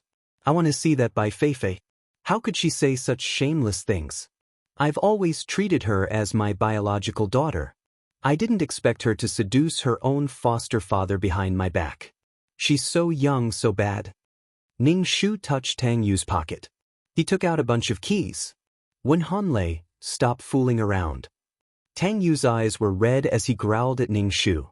He felt that this woman was not sensible at all. She didn't even look at the situation.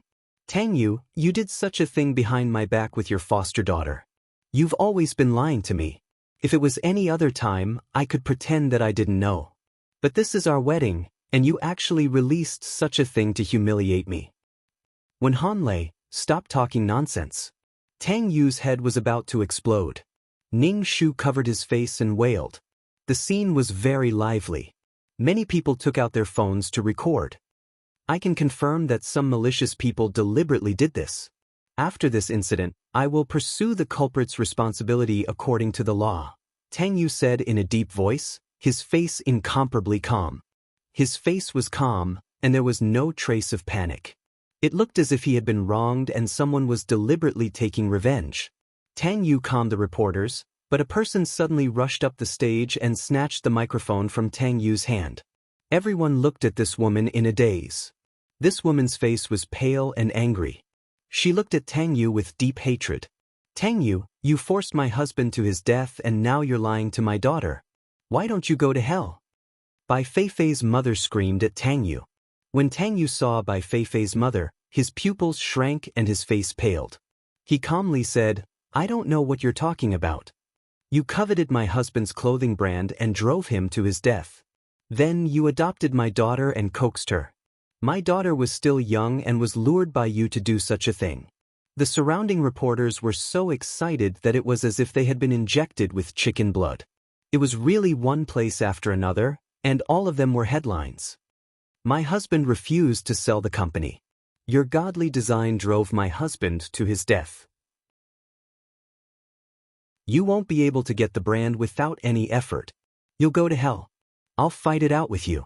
Bai Feifei's mother rushed towards Tang Yu with red eyes. Ning Shu stood in front of Bai Feifei's mother. You're not allowed to hurt Tang Yu. He discreetly hooked Bai Feifei's mother's leg with his foot, causing Bai Feifei's mother to pounce on Tang Yu instead. Tang Yu was pushed to the ground by Bai Feifei's mother, and his head hit the ground heavily. Tang Yu had been beaten up by Ning Shu previously. Now that Bai Feifei's mother had pounced on him, his head hit the ground and his eyes rolled back. He fainted. Quick, call the ambulance. Tang Yu. Ning Shu shouted into Tang Yu's ear. Tang Yu did not wake up. It seemed like he was really unconscious. The ambulance arrived quickly. Ning Shu cried out and ran away.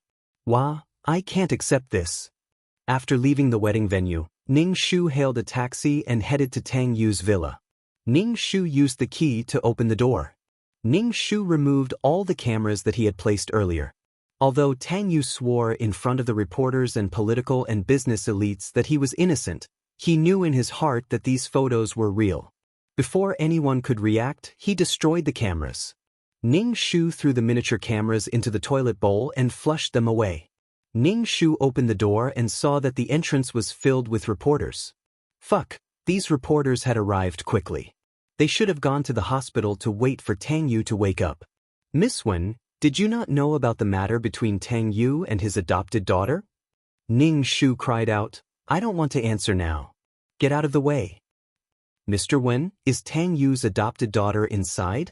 Ning Shu looked confused. I don't know. I don't know where she went. Don't ask. I don't know anything. Ning Shu pushed the reporters aside and ran away holding the hem of his wedding dress.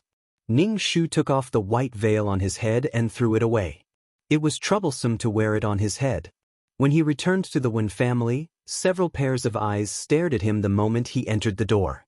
Everyone in the Wen family was staring at him. Ning Shu sniffled, her face full of confusion and bitterness. Elder sister? When Ermiai shouted at Ning Shu, gloating over her misfortune.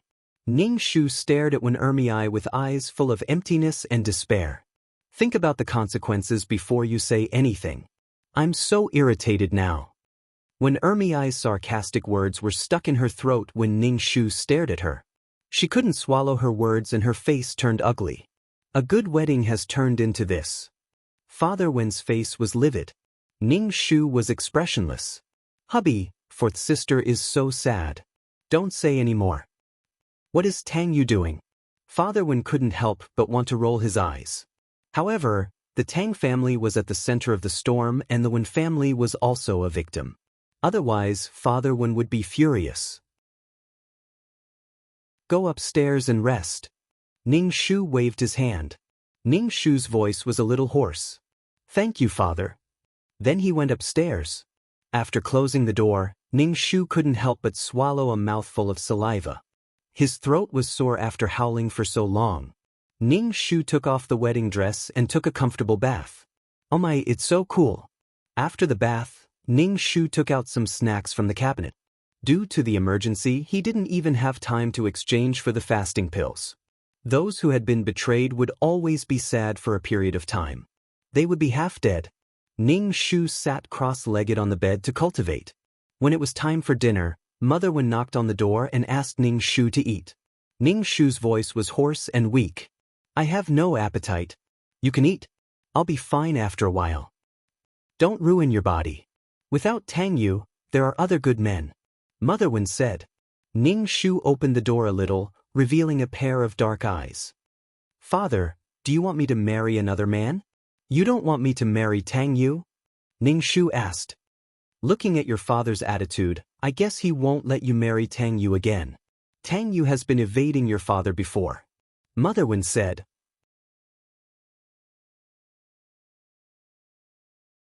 Chapter 1056. You'd better come out and eat.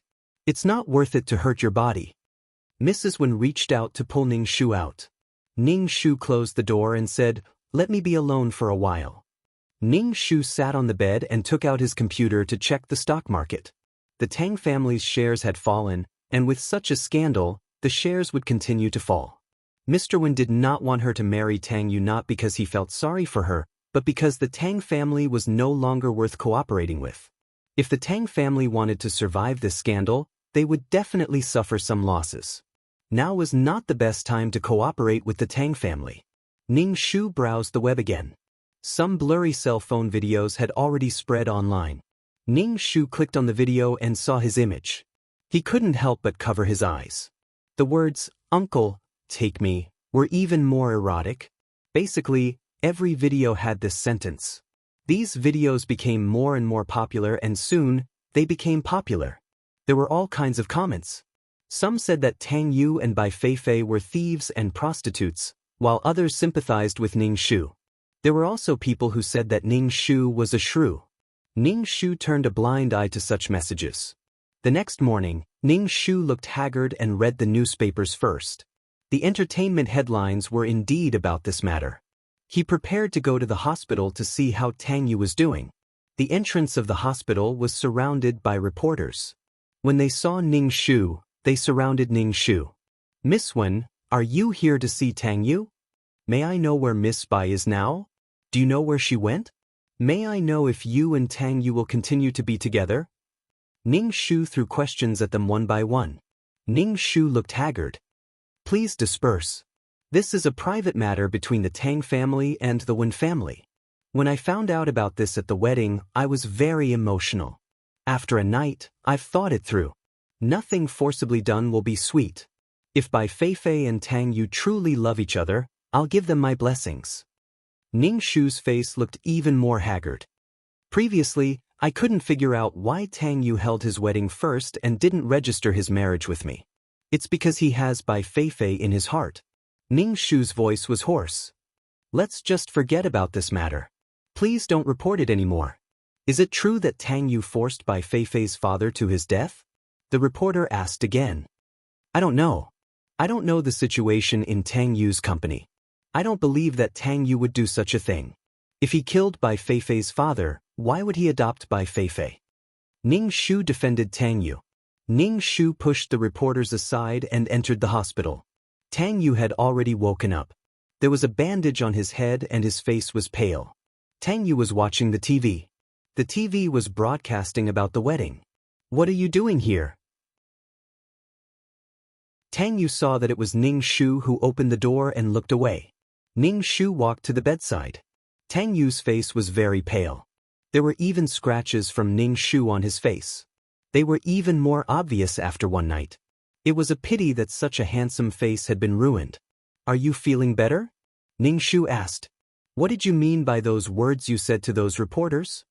Tang Yu looked at Ning Shu with a deep and dangerous gaze. Although Ning Shu had spoken up for Tang Yu, he had confirmed Tang Yu's relationship with Bai Feifei. Nothing. Didn't you say that you can't force a melon to be sweet? Now that I've thought it through, you're blaming me for letting the two of you be together. Tang Yu, do you want me to do this? Ning Shu's expression was rather helpless. Tang Yu closed his eyes tiredly. When he opened them, Ning Shu said, I don't know where Bai Feifei is now. There are reporters everywhere now. Can you help me find out where Bai Feifei is? Ning Shu was speechless. I can forgive you for being a thief and a prostitute, but it doesn't mean that I can do anything for you without any grudges. Tang Yu, there's nothing between us anymore. Ning Shu turned and left. After leaving the ward, Ning Shu met Tang Yu's mother, who was carrying a thermos. Tang Yu's mother saw Ning Shu and gave him a fake smile. "You're here to see Tang Yu." Ning Shu grunted and left. However, Ning Shu was also curious about where Bai Feifei had gone. When Tang Yu had left at the wedding, he had rushed to the airport like a rocket and domineeringly brought Bai Feifei back. However, this time, Bai Feifei had sent a message. Tang Yu had not been able to look for Bai Feifei for various reasons. He wondered if Bai Feifei had really left the country. He felt that it was not very likely that Bai Feifei had left the country. Bai Feifei had gone overseas alone. She did not know anyone, there was a language barrier, and she was so young. Bai Feifei did not have the guts to leave the country. Bai Feifei was very dependent on Tang Yu. How could she bear to leave the person she liked and loved? Ning Shu thought for a while and drove to Tang Yu's villa. He rolled down the car window and saw that Bai Feifei had indeed returned with her tail between her legs. At this moment, Bai Feifei was surrounded by reporters.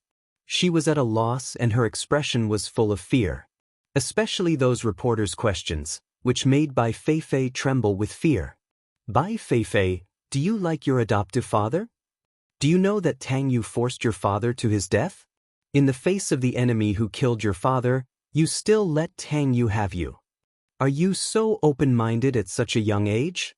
Your mother was detained for intentional harm. Instead of going to see your mother, you even returned to Tang Yu's villa." The bombardment of questions almost made Bai Feifei faint. Her mind was a blur. Her father was killed by uncle, but her mother was back? What was going on? Bai Feifei hugged her head. "I don't know. I don't know anything. Who could save her? Uncle, where was Uncle?" She waited and waited at the airport, but Uncle did not appear. She waited at the airport for an entire night. She wanted to come back and take one last look at Uncle. Uncle must be in love with his wife. So she came back to take one last look at Uncle. If Uncle really did not like her and did not love her, she would leave. But the moment she returned to the villa, she was surrounded by a group of people. Microphones were poking at her mouth, as if they wanted to stuff the microphones into her mouth. The questions they asked scared Bai Feifei out of her wits. How did things change so drastically in just one night?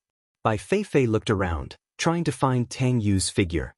In Bai Feifei's heart, Tang Yu was her salvation. Every time something happened, Tang Yu would be able to solve it for her perfectly. When her father passed away and she was threatened by her relatives, it was Uncle who saved her. It was still the same now. Bai Feifei saw Ning Shu in the car parked not too far away. She immediately looked at Ning Shu for help. Ning Shu's expression was indifferent. He ignored Bai Feifei's pitiful look, rolled up the car window, and drove off. Bai Feifei's eyes dimmed. She could not tolerate the reporter's sharp questions. Shame and fear filled her heart. Her eyes rolled back and she fainted. Now that Bai Feifei had fainted, the reporters could not ask any more questions. They called the ambulance. These reporters were also bad. They purposely chose the hospital Tang Yu was in. Chapter 1057. Ning Shu drove to the private detective agency to settle the bill. As for Bai Feifei's mother's appearance at the wedding, it was Ning Shu who had asked the private detective to find a way to get her there. He believed that Bai Feifei's mother would be more than happy to expose Tang Yu's true colors in front of all the political and business elites. However, she did not expect such a thing to happen at the wedding. Her daughter had fallen in love with Tang Yu and was about to give herself to Tang Yu before she was even an adult. It was no wonder that Bai Feifei's mother was so agitated. Now, Bai Feifei's mother was detained for intentional harm. As for the outcome, it would depend on Tang Yu. If Tang Yu wanted to pursue the matter, Bai Feifei's mother would suffer. He wondered how Bai Feifei would feel when she found out. Her father had been killed by her uncle and now her mother was detained. Would she beg Tang Yu to let her mother off? After leaving the private detective agency, Ning Shu went home. He packed 2 sets of clothes and prepared to stay at Huaxin Marketplace. "Where are you going?" Mrs. Wen saw the bag in Ning Shu's hand. Ning Shu said, "I'm going to relax. I'm going to work at Huaxin Marketplace. I want to work hard to forget my pain." Mrs. Wen sighed. Even without Tang Yu, there are still other young talents. Don't be so stubborn. Give me some time. Ning Shu stared at Mrs. Wen like a panda. Go and get rid of your dark circles. A woman must always maintain her beauty. Mrs. Wen said, Go. Thank you, I'm leaving. Ning Shu carried his bag and left the villa. He got into the car and drove to Huaxin. Business at Huaxin Marketplace was doing well. There were many children playing in the playground and adults watching from the side. It was much better than the lifeless atmosphere from before. Ning Shu placed his bag in the lounge beside his office. He then sat on the bed and turned on his computer to check the Tang family's stock market. The Tang family's stock price had dropped a lot today. Because of the scandal surrounding the company's head, many shareholders had sold their shares. This caused the Tang family's stock price to drop a lot. The funds had evaporated. Ning Shu only smiled. Let's see how their love can move the heavens, earth, and each other. Even if the two of them ended up together in the end, they would still face the strange gazes of the public. Normal people would not be touched by Feifei's decision to abandon everything to be with Tang Yu. They would only think that this woman was despicable. How big of a heart did she have to be with the enemy who killed her father? Together without any reservations. The two of them had to live together for the rest of their lives. It was hard to guarantee that there would be times when they would quarrel, regret, and resent each other. These were the thorns in their hearts. It was impossible for a person not to grow. There was no time for them to mature. A person's growth was to constantly recognize and deny their former stupidity. Tang Yu was mentally mature and had his reservations. Therefore, in this relationship, he had always been in a passive position. He did not accept Feifei easily because he had considered what might happen in the future. But in the face of the youthful and passionate Feifei, Tang Yu's mental defenses crumbled. Ning Shu smiled faintly. In any case, these two people's reputations had been tarnished. What she needed to worry about now was the matter of the market. Managing the market well was more important than anything else. She would be able to gain a foothold in the Wen family. It would be best if she could grow with minimal effort. The price to pay for leaving the Wen family was too high. She would be branded with the Wen family for the rest of her life. Leaving the Wen family for no reason would be untenable. Ning Shu browsed the web and realized that the video of the wedding was gradually decreasing. Some had already been deleted. It was obvious that the Tang family had taken action. Even so, the Tang family's shares were still falling. Ning Shu turned off her computer and went to the market to patrol. Now that Tang Yu and Feifei could not even take care of themselves, they did not have the time to find trouble with her. Ning Shu was leisurely here, but Tang Yu's situation was not so good. He was working with bandages wrapped around his head. There were some senior executives of the company beside the bed. They were having a meeting around the bed. Tang Yu's secretary walked in and whispered in Tang Yu's ear that Feifei had been admitted to the hospital. Tang Yu wanted to see Feifei immediately, but the senior executives of the company were all here. Moreover, with such a big incident happening in the company, he could not abandon his work. There were still so many employees looking for Feifei. Tang Yu finished his work at the fastest speed and went to Feifei's ward. There were many reporters at the door of Feifei's ward. Tang Yu was walking right into a trap. Tang Yu's ward in the hospital was confidential. The reporters could not find Tang Yu at all. They only knew that Tang Yu was in this hospital. Now that the reporters saw Tang Yu, their eyes turned green. The reporters swarmed Tang Yu and asked him all kinds of sharp questions. Abducting a minor, forcing Feifei's father to his death. Would Feifei's mother be held accountable according to the law? Tang Yu heard these questions. He could not answer them, but it was also not good not to answer them. Now was a time of trouble. Before the matter was resolved, Tang Yu would not say anything that he could not guarantee. The veins on Tang Yu's forehead popped. He did not see Feifei and was instead blocked by the reporters. With the help of his secretary, Tang Yu returned to the ward. Tang Yu rubbed his forehead with a headache. He had a slight concussion. With so many things happening, Tang Yu felt like his head was about to explode. The intensity of this matter was beyond Tang Yu's expectations. Originally, this was a problem between him and Feifei, but it was also a matter between the two of them. But now, too many people were involved. The reporters digging for gossip about the wealthy, the Tang family's company, the Wen family, Bai Feifei's father who was already dead, Bai Feifei's mother who was detained, and Bai Feifei and him who were at the center of the whirlpool of public opinion. There were also the political and business celebrities who were present at the wedding. It was a fatal blow to his reputation, and it also affected his image and decision-making ability in the company. Tang Yu's head was hurting. He did not know how Bai Feifei would treat him in the future. Tang Yu narrowed his eyes. A fierce look flashed across his eyes, and he immediately gave up on this idea. If Bai Feifei's mother died at this time, it would only make things harder to clean up. Most importantly, he could not let Bai Feifei see her mother. Tang Yu waved at his secretary. Go and check on Miss Bai. Don't let her out of the ward. Also, get the hospital to chase those reporters out. This is a hospital, not a newspaper. Got it. Bai Feifei woke up and wanted to see her mother. She wanted to know the truth and what was going on. Bai Feifei opened the door and saw 2 security guards guarding the door. They stopped her. Bai Feifei immediately asked, "What are you doing?" Mr. Tang said that your health is not good and you need to recuperate in the hospital. You can't leave the ward, the security guard said professionally.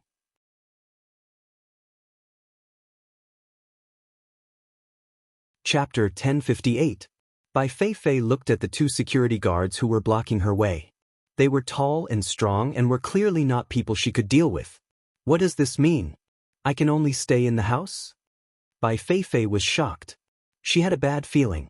Uncle wanted to put her under house arrest? Yes, you can only stay in the house.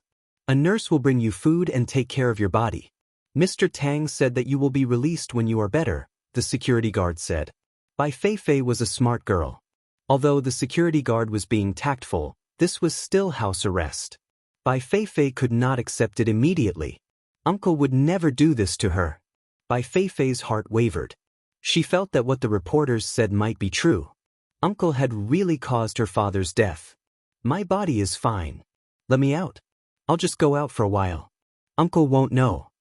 Bai Feifei begged the security guard. No, Mr. Tang has instructed us to take good care of Miss Bai. Besides, Mr. Tang is doing this for your own good. There are reporters everywhere outside. Mr. Tang is worried that you will be surrounded by them, the security guard said. Seeing that the security guard was determined not to let her leave, Bai Feifei gave up talking to him. There was still a cloud of doubt in her heart. She felt that she had to get to the bottom of this matter. Otherwise, she would not know how to face her uncle. She did not believe that her uncle would cause her father's death.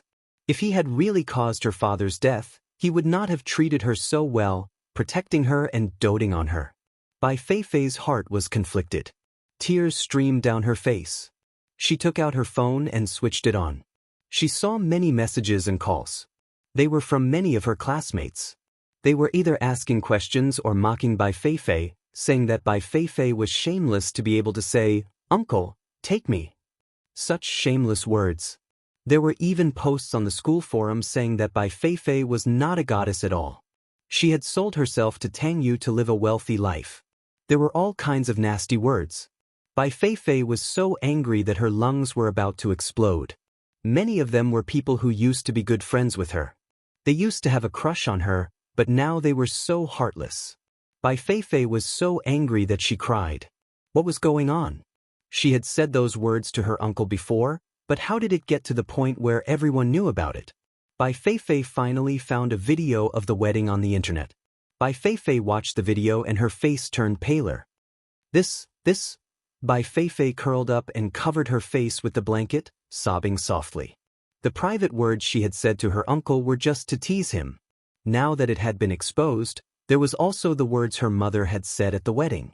Bai Feifei only felt that her heart was being squeezed tightly by a large hand, and she could not breathe at all. Bai Feifei took a deep breath. No matter what, he had to meet his mother.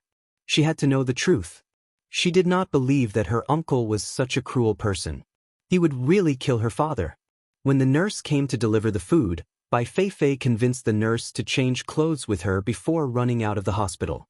With the nurse's uniform as a cover, Bai Feifei was not surrounded by reporters. When they reached the police station, Bai Feifei hesitated again. She was already at the door, but she did not have the courage to step in. Bai Feifei took a deep breath and went to see her mother. Bai Feifei's mother had aged a lot.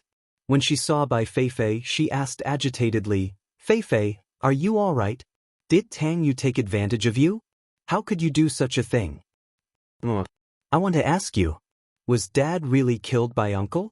Bai Feifei looked at her mother and held her breath, waiting for the answer. "Uncle?" Bai Feifei's mother's face was a little savage. "He killed your father and you actually called him uncle? Do you know how tragic your father's death was? He jumped from so many high buildings. Tang Yu wanted to buy our family's company. This company was run by your father from nothing until now. How could he sell it? Not long after, your father received a case. This case was very profitable, but it required a lot of investment in the early stages. You should know what happened after that." Bai Feifei's mother stared at Bai Feifei, her eyes bloodshot. Bai Feifei started crying. "When Dad died, I was all alone. I was so scared. It was Uncle who took care of me. Mom, where did you go?" Bai Feifei's mother wiped her tears. "He only gave you some benefits and you were biased towards him. Your father jumped from the building. Do you know why he wanted to adopt you? It was because he wanted to take over the brand." Bai Feifei's expression was blank, her eyes empty. She seemed to have lost her soul and her heart seemed to have been torn into two. The uncle she loved had killed her father. Now, her mother was in prison. She did not know what would happen in the future. "Mom, if only you were here. None of this would have happened," Bai Feifei mumbled. However, she was at a loss. She had no one to rely on. It was her uncle who reached out and protected her, giving her support.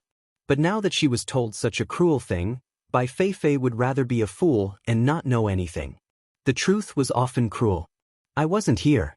Feifei, do you think I abandoned you?" Bai Feifei's mother was mentally and physically exhausted. "Back then, I saw my husband jump from the building. His blood flowed all over the ground, but I hardened my heart and did not look. I took the funds that your father exchanged for with his life and left for you and me overseas so that we could have money to live on. But I didn't expect such a thing to happen in such a short period of time. The brand that your father had painstakingly built was gone just like that. I originally planned to come back and sell this brand to someone else so that Tang Yu wouldn't get his hands on it. But I didn't expect. Bai Feifei's mother clenched her fists and hammered her chest. Your father's soul won't be able to rest in peace if he finds out in the afterlife. I'm sorry, I didn't know. I really didn't know. Bai Feifei apologized with a wooden face, tears streaming down her face. I won't let Tang Yu off. Even if I die, I won't let him off. He caused my husband's death and even made you do such a thing. He lied to you. Bai Feifei's mother gritted her teeth, full of hatred. Bai Feifei hurriedly said, Mom, Uncle isn't that bad. He didn't lie to me. It's my fault. I'm sorry, I shouldn't have fallen for Uncle. Mom, it's better to squash enmity than keep it alive. Let's leave this place. Please, I beg you. Bai Feifei's mother was livid at her daughter's words. She shook her head and said resolutely, Your father died right in front of my eyes. With a thud, he fell onto the hard floor and lost his life. He died just like that.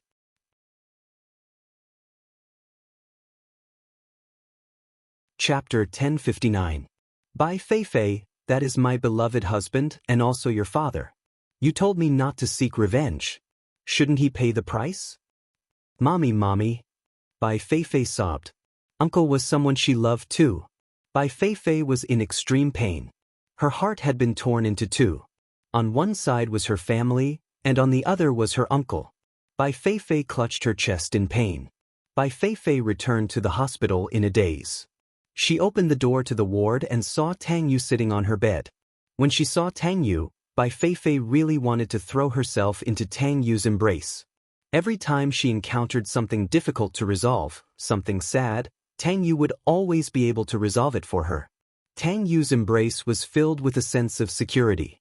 But at the thought of her own parents, Bai Feifei stared at Tang Yu with a strange gaze. Tang Yu stood up and walked towards Bai Feifei. Bai Feifei immediately retreated and screamed, Back off! Don't come over! Tang Yu's face darkened as he stopped in his tracks. Bai Feifei, live. I don't want to see you. I don't want to see you. Bai Feifei cried and shouted, why did you have to kill my father? Do you have to kill my father just to get his brand? I hate you. Tang Yu's face was ashen. He knew this would be the outcome. Tang Yu took 2 steps towards Bai Feifei. Bai Feifei immediately screamed, you're not allowed to come over, don't come over. Tang Yu saw that Bai Feifei was avoiding her like she was a snake, and her expression turned dangerous. Who did you hear this nonsense from again? Bai Feifei didn't say anything. She didn't even look at Tang Yu. Tang Yu walked out of the ward with a sullen face and said coldly to the security guard, if there's a next time, get lost. You can't even look after a person. She's not allowed to take half a step out of this room. Tang Yu was planning to put Bai Feifei under house arrest, but Bai Feifei didn't mind. Every day, she would sit on the bed, hugging her legs, feeling all sorts of sadness and heartbreak. She looked like she had lost everything. She didn't eat every day, and it was Tang Yu who forced food into her mouth. However, Bai Feifei was determined to torture herself. She refused to eat it. She would rather die than eat it. He looked haggard from hunger. Tang Yu could only threaten Bai Feifei that if she still refused to eat, he would hold Bai Feifei's mother accountable and send her to jail. Bai Feifei's heart was filled with hatred and pain, but she was afraid that Tang Yu would really deal with her mother. She had no choice but to beg Tang Yu to let her mother go. Tang Yu only said that as long as she was obedient, everything could be discussed. In any case, the 2 of them had already started their torturing mode. After the 2 of them were discharged from the hospital, Tang Yu still kept Bai Feifei under house arrest in the villa.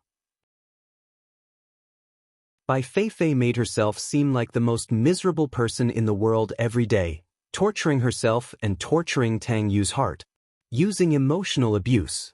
During one of their conflicts, Bai Feifei said that she regretted liking Tang Yu and wanted to take back her heart. Tang Yu was furious. Now that Tang Yu had fallen in love with Bai Feifei, how could he tolerate Bai Feifei saying that she didn't love him anymore? In a fit of anger, he raped Bai Feifei. Bai Feifei, who had her chastity taken away by force, had nothing left to live for. In the past, she had always been an uncle. Take me. Now that I've taken her, I feel so sad and hopeless. Then, the 2 of them started the drama of forcefully pushing each other at the slightest provocation. They would fire at the slightest disagreement. Tang Yu then went to school to withdraw Bai Feifei from school. Ning Shu found out about Tang Yu and Bai Feifei's dog fart affair from the private investigator. Such hysterical love, such painful love, was only called love. Was it not painful, itchy, or crazy love? It was so tiring to watch. Anyway, it would take a while. If Bai Feifei did not suffer for a while, how could she express her kindness? No one wanted to hurt her feelings. If she did not suffer for a period of time, she would not be a kind person if she was so heartlessly together.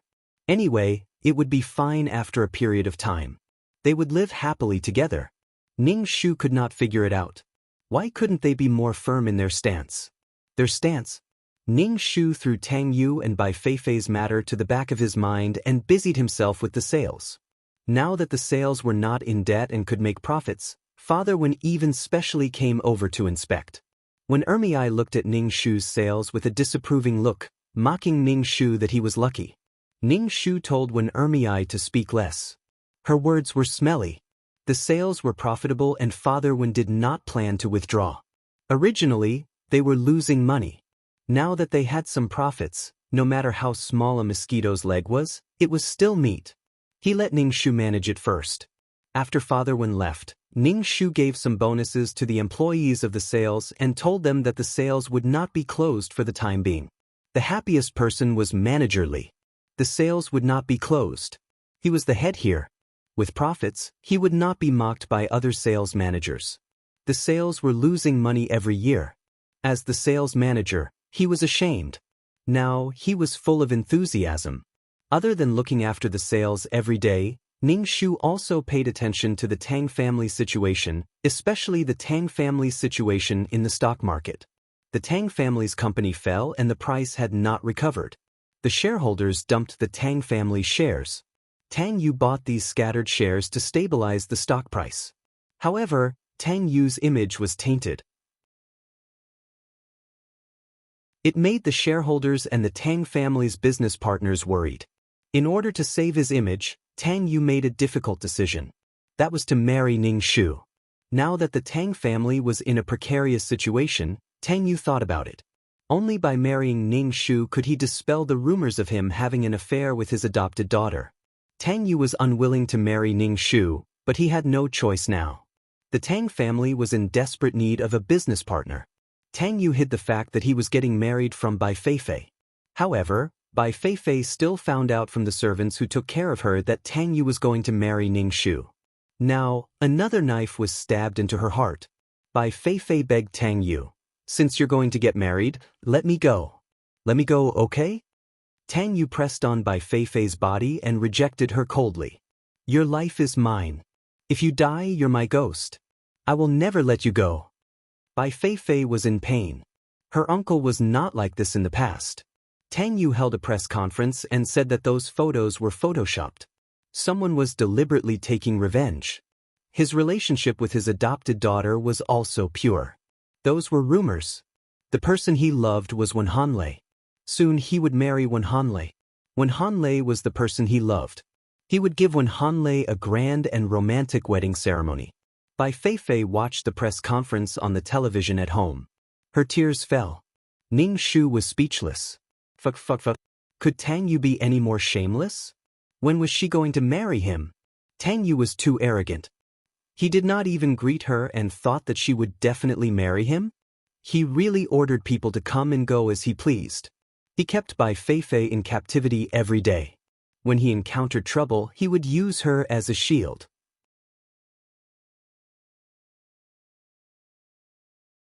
Chapter 1060. Ning Shu couldn't help but look at himself in the mirror to see if he looked like a sucker. Sure enough, he was cannon fodder. Whenever something happened, he would be pushed to the front. You want to get married just because you want to. Tang Yu held a press conference and said that he loved Wen Hanlei and wanted to hold the wedding of the century. Ning Shu then made a statement. She said that she wouldn't marry Tang Yu and gave Tang Yu and Bai Feifei her blessings. She hoped that Tang Yu and Bai Feifei could be happy. She was going to let go and find her own happiness. In the end, Ning Shu gave Tang Yu and Bai Feifei her blessings again. You must be happy. Ning Shu felt that as an ex, she was pretty good. She broke up peacefully and gave them her blessings. Tang Yu was speechless when he saw the statement. He tried his best to deny that he had an improper relationship with Bai Feifei, but Wen Hanlei still gave him her blessings. Blessings my ass. The veins on Tang Yu's forehead were throbbing. He rubbed his eyebrows and called Ning Shu. Wen Hanlei, what do you mean by this? Tang Yu questioned. What's in it for me to marry you? Why should I marry you? If I marry you, I'll be alone while you and Bai Feifei have fun. My brain must be flooded with water. Ning Shu rolled her eyes and said, Besides, I'm not your wife. I don't even have the most basic rights and protection. Are you stupid or am I stupid? Tang Yu gritted his teeth. Let's get married first. So what if we get married? Anyway, you and Bai Feifei have fun while I'll be alone. So what if we have a marriage certificate? Ning Shu said indifferently. Wen Hanlei, what do you want? What do you want to marry me? Tang Yu gritted his teeth and said sinisterly. We can get married, but on one condition. What condition? Tang Yu asked. I'll try my best to make it up to you, except for falling in love with you. The condition is, go to hell. I'll never marry you in this life. Ning Shu hung up the phone. Except for falling in love with you. Tang Yu's face was ashen. He looked exhausted. Now that the company was in a panic, the shareholders were not very satisfied with him as the president. He had to find a partner to face this risk together. After thinking about it, the Wen family was very suitable. Moreover, the Wen family shopping mall was beneficial for selling the company's products. He originally thought that Wen Hanlei was willing to marry him, but she made a statement. With a tone of reminiscing about the past, he forcefully tied him and Bai Feifei together. What a lousy teammate. Since Ning Shu's method didn't work, Tang Yu asked his parents to take the route of Mr. and Mrs. Wen. Now, it was Mr. Wen's turn to ignore Tang Yu's parents. When they talked about their marriage, Mr. Wen only said that he would respect his daughter's choice and that her happiness was the most important. She rejected Tang Yu's parents' idea of a marriage alliance. Mr. Wen knew that the Tang family wanted to tie the Tang family and the Wen family together. However, the Tang family's situation was not optimistic now and Mr. Wen did not want to get involved. However, he still promised that the Tang family's products would be given preferential treatment in the marketplace. This kind of promise was easy to hear. There was no specific contract, and there were no clauses listed clearly. It was just bullshit. Mrs. Wen called Ning Shu and told him that she would not let Ning Shu marry Tang Yu. She told Ning Shu that his father actually doted on him. Ning Shu rolled his eyes. This was definitely not because he felt bad, but because the Tang family was not worth cooperating with now. However, Ning Shu did not say anything. Anyway, he had gotten rid of Tang Yu and did not get involved in Tang Yu and Bai Feifei's bullshit. Don't always pull her out to take the blame when something happened. Did he really think that she would agree just because he acted first and reported later? Did she look naive and innocent? Now that she had nothing to do with Tang Yu, Ning Shu felt relaxed. However, Tang Yu had announced in front of so many reporters that she wanted to marry him. Politeness demands reciprocity, so Ning Shu felt that she should reciprocate. Ning Shu called the entertainment news agency and prepared to tell them about Tang Yu and Bai Feifei's intimate relationship. However, Ning Shu was afraid that the other party would record it, so he changed his phone number and voice. Then, he called the news agency to expose it. Now that Tang Yu and Bai Feifei's relationship was a hot topic, he believed that the entertainment news agency would be happy to have such gossip. After exposing the news, Ning Shu broke the phone card and threw it into the toilet bowl to flush it away. He sat down and read tomorrow's newspaper. Actually, Tang Yu had already committed a crime. He had raped an underage girl. Although Bai Feifei was already over 14 years old and was no longer a young girl, she was only 16 years old and was still underage. To be honest, this kind of rapist male lead really had so much charm that he could make people forget about the blood feud. Sure enough, his skills in bed were passable. Blood feud was nothing. The entertainment news headline the next day was Tang Yu forces underage girl to have sex. This name, Ning Shu liked it. It was now up to Tang Yu to explain that they had already had sex. The secretary sent the newspaper to Tang Yu's office before dawn. Tang Yu was just getting out of bed, and Bai Feifei was so tired that she did not even open her eyes once. When Tang Yu saw the newspaper, he was so angry that he flipped the coffee table. "President, what should we do?" the secretary asked. Tang Yu held his forehead. "You go to the office first." Once the secretary left, Tang Yu could no longer control his emotions. Not only did he flip the coffee table, he even smashed the expensive vase in the room. Very few people knew about this matter. Tang Yu glanced at the trembling servant beside him. "Were you the one who leaked this to the news agency?" The servant was stunned, then looked wronged. She hurriedly said, "Mr. Tang, I really didn't leak it." "Really?" "Scram!" Tang Yu roared. The servant was so frightened that she ran out. Tang Yu's face was ashen. He locked all the doors and windows in the house, especially Bai Feifei's room. He locked the door and locked Bai Feifei in the room. Bai Feifei slept until noon when she woke up. She could not open the door at all. The house was quiet and there was no one around. She called Tang Yu, but Tang Yu hung up after saying that he had something to do. He had more important things to deal with now and could not care about Bai Feifei at all. Bai Feifei curled up on the bed alone, her tears forming a river. She was in extreme pain. When Tang Yu came back in the middle of the night, Bai Feifei had fainted from hunger and had a high fever. Tang Yu hurriedly sent Bai Feifei to the hospital. However, he did not expect to be caught red-handed by the reporters who were waiting outside the villa. Looking at the photo, they had to make up some story. Anyway, it was all about looking at pictures and telling stories. The next day, the entertainment headlines were actually, "Went to the hospital in the middle of the night, suspected of having a miscarriage." Ning Shu. Miscarriage? These newspapers were really going all out for the sake of sales. With Bai Feifei's self-loathing and self-blame, she felt that she was the most miserable person in the world every day. She tortured herself, did not eat, and did all kinds of torture. It would be strange if her body did not fall ill. Ning Shu paid attention to these two people's affairs. At the same time, he worked hard to manage Huaxin Marketplace. He relied on Huaxin Marketplace to gain a foothold in the company.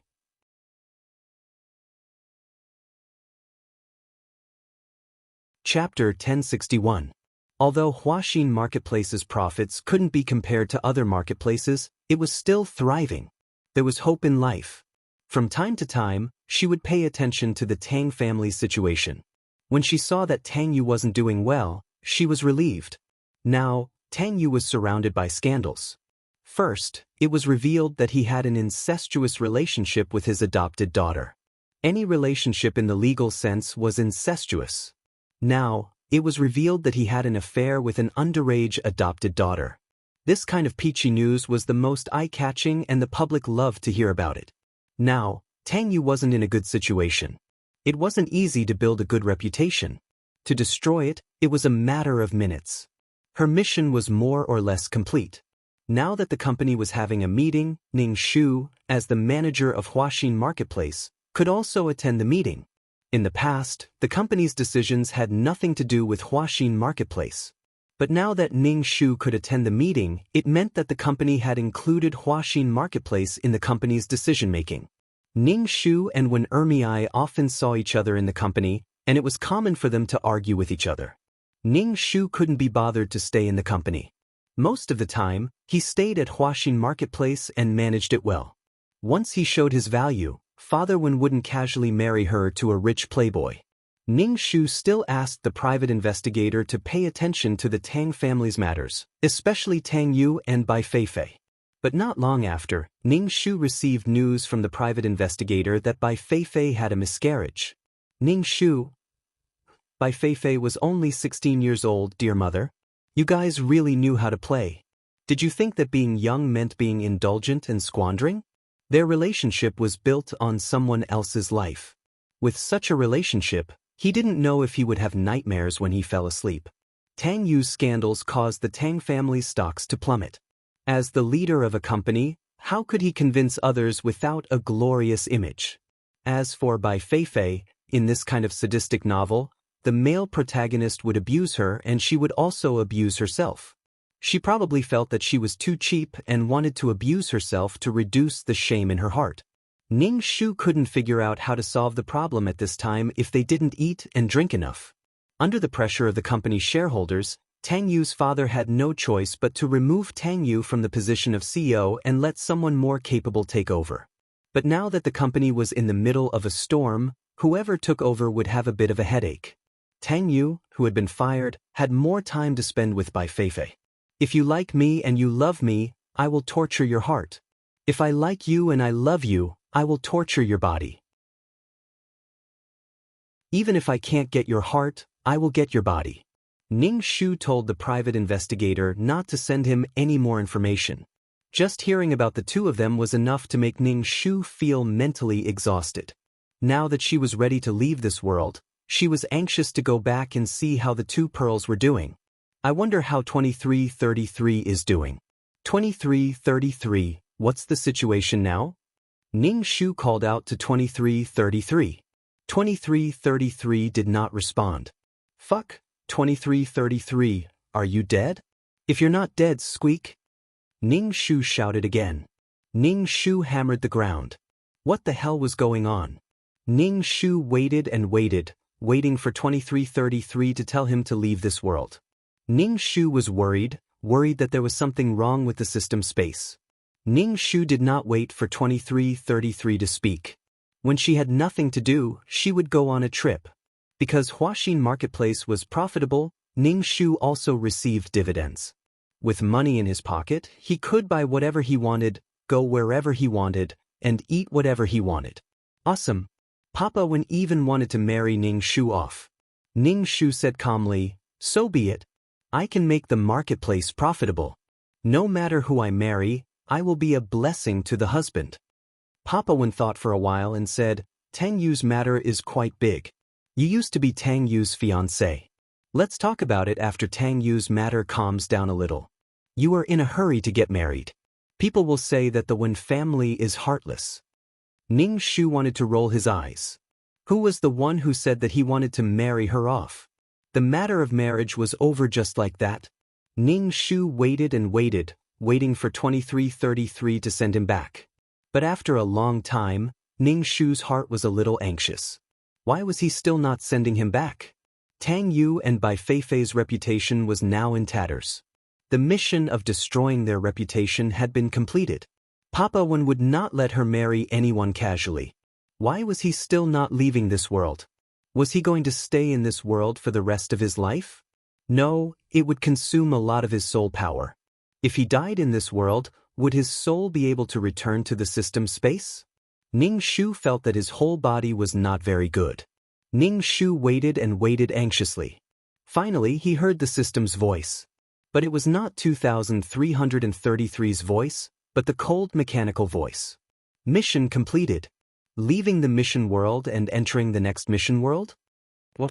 Entering the next world? Didn't he first return to the system space? He had not seen the mission reward of this world. Why was it not 2333 that something had happened to him? What had happened to the system space? Could it be that 2333 had not solved the problem of the two pearls? Ning Shu's mind was full of questions. Before she could ask, her body was light and her head was dizzy. Then she felt that she was stuffed into another body. In such a hurry. He did not even let her get used to it first. Ning Shu felt that her soul had completely merged. She opened her eyes and saw a gorgeous curtain. Ning Shu closed her eyes and decided to accept the plot first. Ning Shu waited and waited. Her mind was blank. Ning Shu felt a little scared. Waiting and waiting, waiting to accept the plot. But after waiting for a while, she did not receive the plot at all. Damn, where was the plot? What the hell was there to play without the plot? Ning Shu shouted to 2333 in her heart. Where's the plot? Give me the plot. There was no response. Ning Shu was not just a little scared, but very scared. Plot, plot. Still, there was no response. Damn, why was she so unlucky? There was no plot, and there was no wish of the original owner. How was she supposed to help the original owner? How was she supposed to complete the mission? There was no hint at all. Ning Shu almost cried out. Ning Shu weakly called for the system. There was no response. Ning Shu gave up. She could only search for memories in this body. Then, there was nothing in this head. She could not find any basic information. Was the original owner retarded? 2333, what's going on? Tell me if he's dead or alive. She was so worried that she was about to die. She did not even have the time to talk. What worried Ning Shu the most was what the mission was. Without the mission, she could not complete the mission. Did she have to stay in this world forever? You're tuning in to the Passion Pages YouTube channel. We're so grateful for your support, and don't forget to subscribe to join us on this incredible journey through captivating stories. Your generosity through donations truly makes a world of difference, as it's the primary source of revenue that allows me to expand and enhance this channel for you. Thank you from the bottom of my heart for being a part of this adventure.